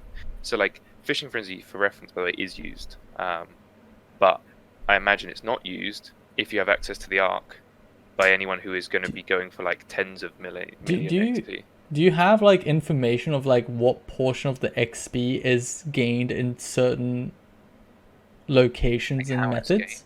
Sorry, what? Sorry, I was just clarifying what you said. Okay. Yeah, as in, do we know like how XP is gained? Yeah, there's data on that. Well, like what portion, like what percentage of XP in the whole game, like for fishing, is gained at Waterfall, at Salmon, at Rocktails, at Fishing Frenzy? Yeah. They could I math don't it out have if they those, cared. and I can't Oh, tell you. dude, that would be so cool to see. I mean, most people probably wouldn't care, but I'd love to see stuff like that across all skills. That'd be Yeah, such. I mean, a stat stream would be interesting to showcase that. That'd be so cool. So personal opinion is I get what you're saying about you might not have access to Arc. You might not have access to this or that. So this is maybe a more viable method than just AFKing Wobbegongs on your phone, right? Because that's how AFK it is compared to Fish Frenzy, which is like lean forward gaming. However, the original question was what would make us, and I'll answer again just for myself, do Fishing Frenzy. So is it a certain percentage difference of XP or is it something else? For me, it would be something else. It would have to be such a huge percentage difference that you'd either have to go to that level that you wouldn't want to go to, like that 600k range for fishing, or you'd have to nerf Waterfall and Wobbegong, more specifically Wobbegong, for me to ever touch Fishing Frenzy, other than the achievement, right? I think it's a 200 streak or something like that. But what would make me do Fishing Frenzy, if I were not, 200 mil, is if it gave rewards that you could use elsewhere. I know you said the reward is the XP, but if it gave like shining minnows that you could trade in for the bottled boosts that you get at deep sea fishing, like the one Tavia's rod gives on proc, if you could buy bottled boosts to use while you're doing other fishing with the Fishing Frenzy rewards, I would do Fishing Frenzy when I wanted to lean forward, and then I would use those rewards for when I wanted to go do Wobbegong or Waterfall even. And I would do that intermittently. Like Omid said, you're never, like, nobody's going to want to do that lean forward 100% of the time. And if they do, they're going to lose some efficiency through lack of concentration or whatever. So, sorry. Yeah, no, continue. That's it. I was going to say, so interestingly, this comes back to, so Fishing Frenzy was the first thing that was done after mentioning the 5-year skilling plan at RuneFest, 20-some year. I've been on Archaeology for so long, I don't know what year that RuneFest was. But then, after doing Deep Sea, I worked on, what is its player-facing name? Hall of Memories. Yep. It wasn't the straight-away update I did, but it's a notable skilling update I did after. I think that was a good skilling update as well. And I also did some fire making changes in between, like really quickly. Like they were minor, but that was like the pitch can and the charge training room. I don't even know if you know about that. Yeah, I remember that as well. Those are some really good skilling updates, in my opinion. Like, So, I mean that, like, they're really good. I was gonna say, across those three, interestingly, I'll tell you, each one I learned something and took it to the next one and tried something else or modified it, which is why you'll notice that Fishing Frenzy was all in XP, and you get punished harshly if you fail. Fire making went to the realms of doing charge training. You can, the better you, like the fast, I think it's the faster you do it, or the faster you do it, the more XP you get, and the better chance you get to make money, which is to get the pitch can. Yep. Yeah. And then enriched chamber, that's what it's called in code for fun fact. Oh. Hall of Memories is the focus there was, as you can see, it is another way of training the skill. It's not there for monetary gain, but what you'll notice is the 2-ticking thing was introduced. Yes. Because what we tried then was you can train the skill and be fully intense. You can go for it, and now you want to take a break, go for it. You just let go, like you just back off. And the core memories were a learning from deep sea fishing special encounters. Yep. And except they were made with the new caveat that they are community started rather than.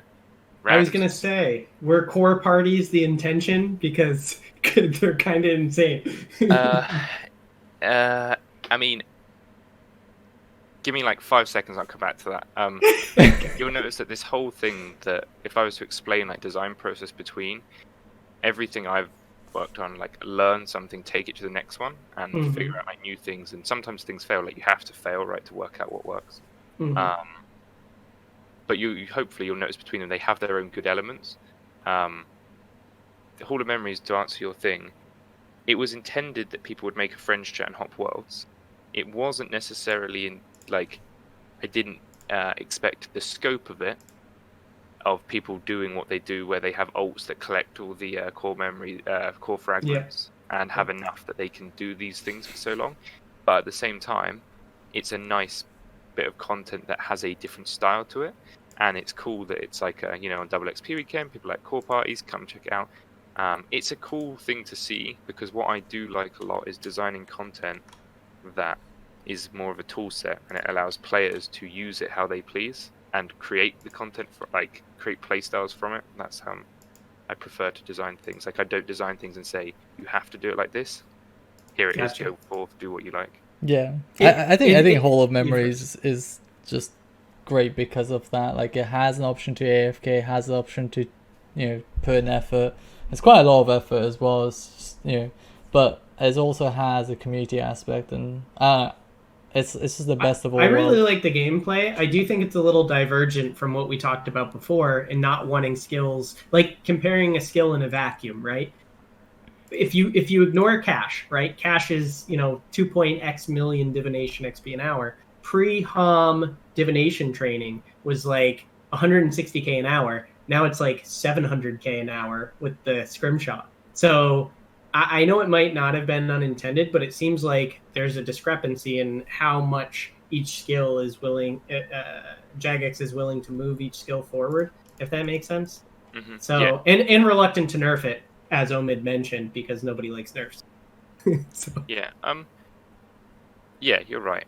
It definitely brought the XP up a lot from the core, like how you train the skill, but the core training had its own problems, which we just discussed, right? Which the linear. Like, people just don't like training divination, like, to some degree, but people love Hall of Memories. That's true. That's true. And that's okay. Like, that's great. At the same time, the Hall of Memories isn't built for everyone. That's the standard of all updates, right? They're not built for every single player to enjoy or want to do. But yeah, I mean, you can't make money from Hall of Memories, which was the different thing. Do you think that something can be good money or decent money and also really good XP per hour if it's much more difficult relative to other methods? I really want to go back into Big Game Hunter on this, because I just feel like it just feels like JMods don't want it to be good XP because it has rewards, because it has it has like the Pterosaur Maw pieces, but it's just like, it's just not good enough. It simply doesn't feel rewarding enough for the effort that you put in. I think that... Sorry, go on. Big Game Hunter is actually exactly what you just said, in that it is the best of both worlds, and you might think the XP is not that high, but realistically it is pretty high considering the amount of money you make from it. But you could argue, yes, like skill chompers or Grenwalls, as you mentioned. Yeah. I mean, the GP currently, I'm almost 100% on average just doing tier 3s is a loss. and it's well, not any. It's not a loss, but if you do all three, yeah, it is. But it's not 13 mil an hour or whatever Grenwall are. Or yeah, whatever so personal Grenwalls are slightly slower. Like I gave, like Grenwalls have a lower requirement, are very linear in terms of decision making. It's like very easy to hit like optimal outputs, whereas Big Game Hunter has a lot of decision making. You can make a lot of mistakes. If you fail, you lose a huge chunk of your XP per hour. Like Big Game Hunter is not there's risk. consistent. There's risk. There's so many downsides risk compared to, and this is like Grenwalls. This is not even looking at like Charming Moths or Ornate Turtles, right? Like in terms of just it feeling rewarding, Big Game Hunter falls. I mean, you can like. The game. I've done like the whole community's done tests, and we've all worked it out that just Big Game Hunter is just terrible in terms of rewards, XP and GP relative to other hunter methods. And I think that because Big Game Hunter is like one of my favorite skilling activities ever, and I like how high the skill ceiling can be for decision making and observing like the movements and everything, right? Especially dealing with like multiple dinos, but it just doesn't feel rewarding. Doesn't feel good when you do it well, because the outcome isn't justified. So just to rephrase, Omid, you asked why it couldn't be both. I think more with more fidelity. Is there any reason why a method for a skill couldn't be the most money and the most XP if it is the most effort? Yeah, if it's way more effort than anything else within the same skill. Let's say it's like I don't know, like 50 times like Fishing more Frenzy compared to Wabaka. Yes, it can be the most XP and the most money if it requires a significant amount of effort, and that doesn't necessarily have to be like it. I would argue it also needs like a skill element in that effort. It's not just for example, 2-ticking is effort. Like Big Game Hunter is skill effort. But also, if we were to do that, I would argue we would make it so that if you can't, like, if you fall short from like maximum effort, it's still good either side. So like you'd get 80% at GP, 20% XP, or vice versa. But there is a way in which you could make it like 100. Do you know what I mean? As in, it's built so that because I've had the skill bracket, that massively varies. But yes, sorry, the answer is yes. But sorry, something interesting to mention is, you know how earlier on you guys were discussing Gunner being for the working towards a drop, and Omid being for really like loves RNG elements. Interestingly, on the big game front and comparing it against Grenwalls, Omid prefers the consistent money. Well, no, it's not. The RNG. Okay, it's not that I prefer. It's just one feels more rewarding than the other. That's all. I'm not saying I prefer the format. I think after you get the totems, it's just math. One is better. Like I enjoy the RNG aspect of Big Game Hunter, but it just doesn't feel rewarding compared to Grenwalls, right? Like, what's the point of going through that RNG if the reward is just, not very exciting? It's like, oh, finally I broke even. Doing tier 2 dinos is a lot of profit, okay? But that is significantly lower XP rates. I think it's at like 300k, which obviously you're losing a crap ton of efficiency doing that. And again, that's not like the problem is that I don't know. It's just the problem is, one, it's not consistent, and two, which it doesn't have to be consistent, right? Like it doesn't. You don't. There is it is worth looking at as well, that something that you may overlook, because when we've been talking about things, we usually, like at the moment, you guys are always talking about like XP and time. Sorry, pardon me. 2 seconds. XP and rewards. But what we don't mention too much in these conversations is some people hate Hunter, like box trapping. That's true. They just need a different way. But there's a lot of people that actually love big game because they love playing other games like Monster Hunter, and they come from other games as well. So you maybe, like, if we don't compare it on the XP GP right now, there are plenty of people that love big game. For sure. We love Big Game Hunter too. But sorry, I was going to say, with that, what happens is they are happy with the XP and GP from it because they're not doing it. That's not their main focus. Whereas when you talk about Grenwalls or Turtles, like Turtles, the main focus is just XP. Like, I mean, maybe I kind of enjoy box trapping and used to be able to drink potions and stuff. But Mm-hmm. I mean, 8 things. To say, Filthy right? bug abuser, wow. Um, But yeah, I think if there were just my- more risk, if my- there were just more risk, which you had brought up, Omid, about baiting before you started, Well, like yeah. using more bait I to can get more I can doubles talk and about trips. that, but one thing I wanted to say is that those people doing it just because they prefer it over big game, box trapping, is, oh yeah, okay.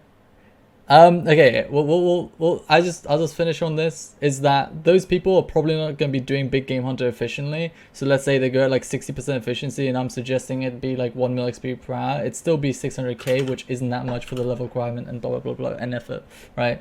But before, do you have like 5 more minutes, Ryan? Or no?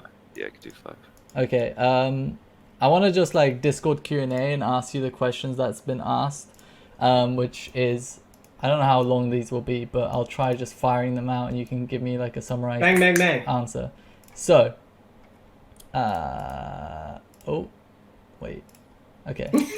Thinking back to invention, is there anything that you would change now to have made invention more of a streamlined release during the first few days of the skills release? It's probably not really a question for me because I had no involvement in that, but I'd say that based on how invention is now, like where it is, I imagine that, with the changes that were made after the first few days, weeks, etc., I think that in an ideal world, I think the original release would have been that, and it would have included the tools as well on release, because that was a 2-month later update, I believe. Okay.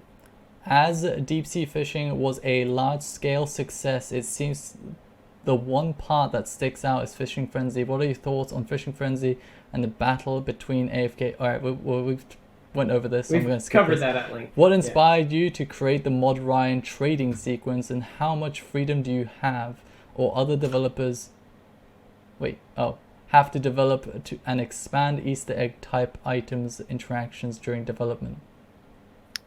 What inspired it? I just felt like doing something like that. I think it's nice to put your mark in game that's a bit different, and also Mod Deg's trading sequence was inspiration for it. It seemed cool. I wanted to do my own.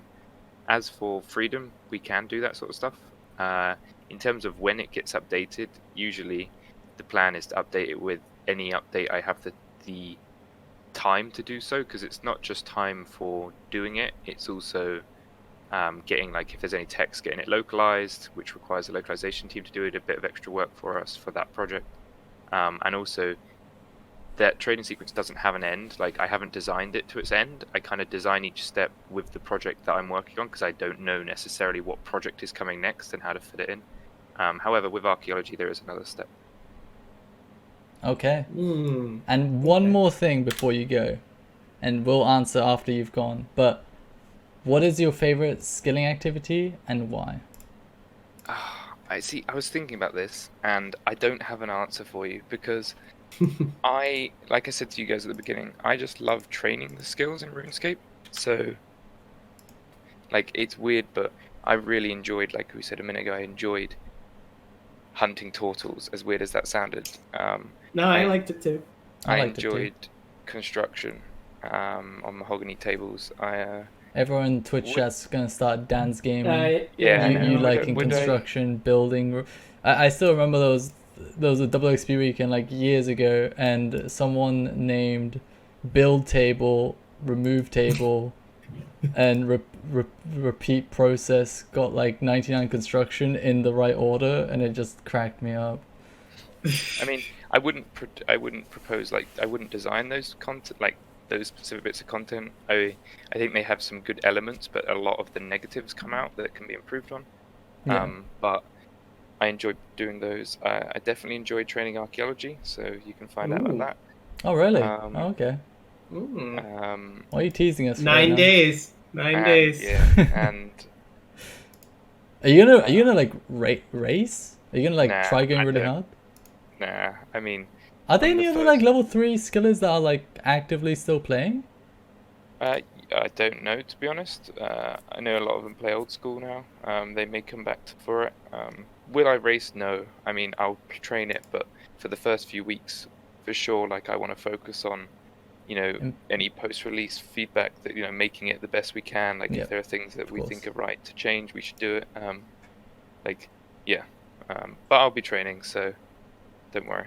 All right. Well, thank you for coming on. I appreciate you taking your time to come on and talk to us. I'm sure the community also appreciates it. It's really interesting to always get insight on like what a JMod thinks about certain updates and certain viewpoints. It's really fascinating to me, and it also allows us to learn better about how the development process and why certain updates are made. Again, I would love, like, when certain changes go through, I would love to know the reasons why. Like when certain like ideas get shot down, sometimes you just don't get an answer, and it can be very frustrating, and it kind of, I mean, I know you're not obligated to put in the time to give a reason, but it just like I don't know, it usually just feels very I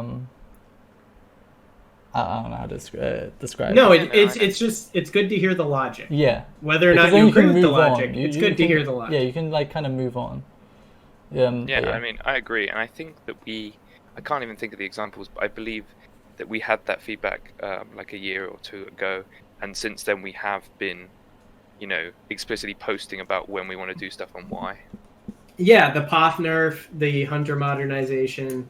There were a couple posts with logic. I think just consistently continue to do that because it really does help. Yeah. Any closing statements? Just gonna say thanks for having me. I'm always happy to talk about. Like I said, I could talk about RuneScape for the rest of my life. But I can always talk about design. I'm more than happy to talk more about archaeology post-release. Yeah. Give it like a month. What is interesting that I will be interested in with our conversation about Fishing Frenzy and when is it worth it. With a new skill release, I feel like no matter what the boost is, it's always worth it. That's right. That's why it'll be interesting, because the meta will change for based on the race, then based on what's best for everyone, and then what's most efficient / cost efficient, time efficient, AFK efficient. So it will be fun. Other closing words, I guess, is be there on the 30th. Come play archaeology. Yeah. Is there any way like some people could like contact you through like maybe like should I like advertise your Twitter? Oh yeah, if you'd like to. So if you have any ideas or any feedback, maybe is that like post archaeologists, would that be a good way of like giving their feedback to you? Anything. Like I read everything that's sent to me. Don't necessarily respond, but that's because it's not like I'm saying yes, I've read this. By all means, send stuff over. I'm more than happy to like look into things. Even sometimes just messages I get give me inspiration to go and prototype something random at lunch. Okay. So I'd like to in the future post a lot more of here's some random thing I did, but I can never find a good enough way to write this is not happening, this is purely just me showing you something. I feel like a lot of JMods have a hard time like revealing stuff or putting out ideas because of the fear of like players' expectations. Like, well, somebody can just copy the image this guy, and link it somewhere. This JMod context. just presented an idea. It's happening. It's coming. When is it coming out? When is it coming out? Why hasn't it come out yet? It's been a year. Like, but awesome. Thank you very much for having me. Thank you for coming on again. Thank you. I appreciate it. So enjoy the rest of your podcast. Will do. I will be off. All right. See you. Enjoy, guys. Have a good night. Bye. Bye. You too. All right, Gunnar. You know the drill. You've become extremely big. Yeah. What? Remember last time you became extreme? Wait, what? Wait, no, that's not what I meant. Don't go close to the camera, you'll scare people. You want me to go close to No, don't do it. Children? Alright, so the last question was, before we head up. Gonna stop. Were you 12? Alright, so the last question was favorite skill and why. You go. Slayer. Okay. But I thought the question was favorite skilling activity. Favorite skilling activity, my bad. C2 fishing woodcutting. Okay, go on. By far my favorite. So when I was finishing off 200 mil all skills, one of the things I did was C2 fishing, and before I finished woodcutting, it was C2 fishing with woodcutting, and the combined diversity and to Ryan's earlier question, the feeling that I was getting more than an hour out of every hour I spent. So I was getting, 80 minutes of productivity out of every hour I did C2 fish woodcut. I loved it. Absolutely loved it. You want to explain what C2 fishing is? Oh, so it was an unintended training method that came out with Dungeoneering, where you could get the best fishing and woodcutting XP combined, obviously not the best of either, but it was pretty close for fishing. Anyway, by going into a low complexity dungeon, exhausting all the resources. Yeah, C2. And then leaving and restarting. And I absolutely loved it. Absolutely loved it. Second to that would just be Slayer, period. Although Slayer post 2011 is a little fast for my taste. But that's okay.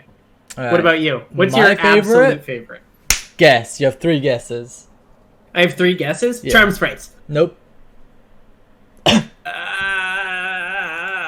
Wait. It's on the freaking docs. Don't look. Don't look. Are you looking? Not looking. Okay, okay. I would never. Okay. I would never. Why does he says shadow creatures? He's trying to trigger me. Can you give me a hint? It involves swords? It involves swords? Wait, that's a really big hint, by the way. It involves swords. Wow. Don't look at Twitch chat either. I'm not gonna look at it. Okay. I saw you looking. Don't look at me. Look at the face camera. I'm looking. Okay, I'm looking. Okay. Unfortunately, I cheated and got the answer. You said you wouldn't. I saw you look. God damn it. The temptation was too strong. Ceremonial swords. Yeah. Well, Artisan Workshop was my favorite. Okay. Because... Okay. God damn it! This guy's cheating, dude. Yeah. Well, so I thought it wasn't going to be as overt a hint. I thought it was like swords, so you were bladed diving, so it was like a really active activity. It was a very big hint. But it was a very big hint. Yep. So, Artisan Workshop is my favorite skilling activity, and the reason for that is because it has a method of smithing that is AFK high cost, and it bypasses the bar system, which allows people, because at that point people like smelting wasn't as profitable, so people stopped doing it. So there's a high amount of ores in the game, and that took ores out of the game. It was AFK, it was decent XP per hour, but it was high GP per XP. And then there was ceremonial swords, which required constant decision making. It was very high effort. It was constant clicking. It was... There were a lot of great things about ceremonial swords. Yeah, it was high... Like, there was a little RNG doing the soft hit and hoping you don't get 2 and break the tip. And depending on that hit, like, you're constantly, like, layering decisions, right? Oh, like, you lay a decision, like, you see a sword, you go boom, right? You go, I'm going to do hard, like, soft, medium, hard, right? But then, super like, quick analysis, as you're doing that, right? As you're doing that and collecting the information of like what hits are where, you're making another layer of decisions, right? And then you get towards the end. That's a good answer. And then you're getting towards the end, you're making like snapshot decisions, right? Because that's the only part you're smithing. You hit one, then you have to make, in that moment, you're already like preempting it, right? You're either going to do another medium or you're going to do a soft, right? But that all depends on the hit. And I just love that. Like, Artisan Workshop as a whole, my favorite, because one, it has AFK high cost, and it uses ores rather than bars. And it also has that high effort. And the reward system was also nice. Like, Artisan which they've added to quite a bit. Obviously, like, it's not what it used to be. Like, back then, it was the best. And it was, it was rewarding as well. Burial with the Master Stroke is like 8 million smithing XP per hour on double XP weekend. So it is totally different. It is totally different. With power burst of Master Stroke now is insane. But anyway, okay, excellent. All right, well, thank you for watching, guys. Next week will be another podcast on archaeology, like talking about our experience. We'll have a guest. I'm not going to reveal it as usual, but it's going to be on archaeology, and I'm really excited to talk about a lot of the things. we're gonna have a special guest on. It's gonna be a guest. They're human. That's all I'm gonna reveal. Spoiler alert, jeez. But yeah, There's also going to be a not special guest, so that's you. I'll leave that one. What? What? It's very rude. Anyways, All right. thank you for watching, and have a great evening, guys. Bye bye.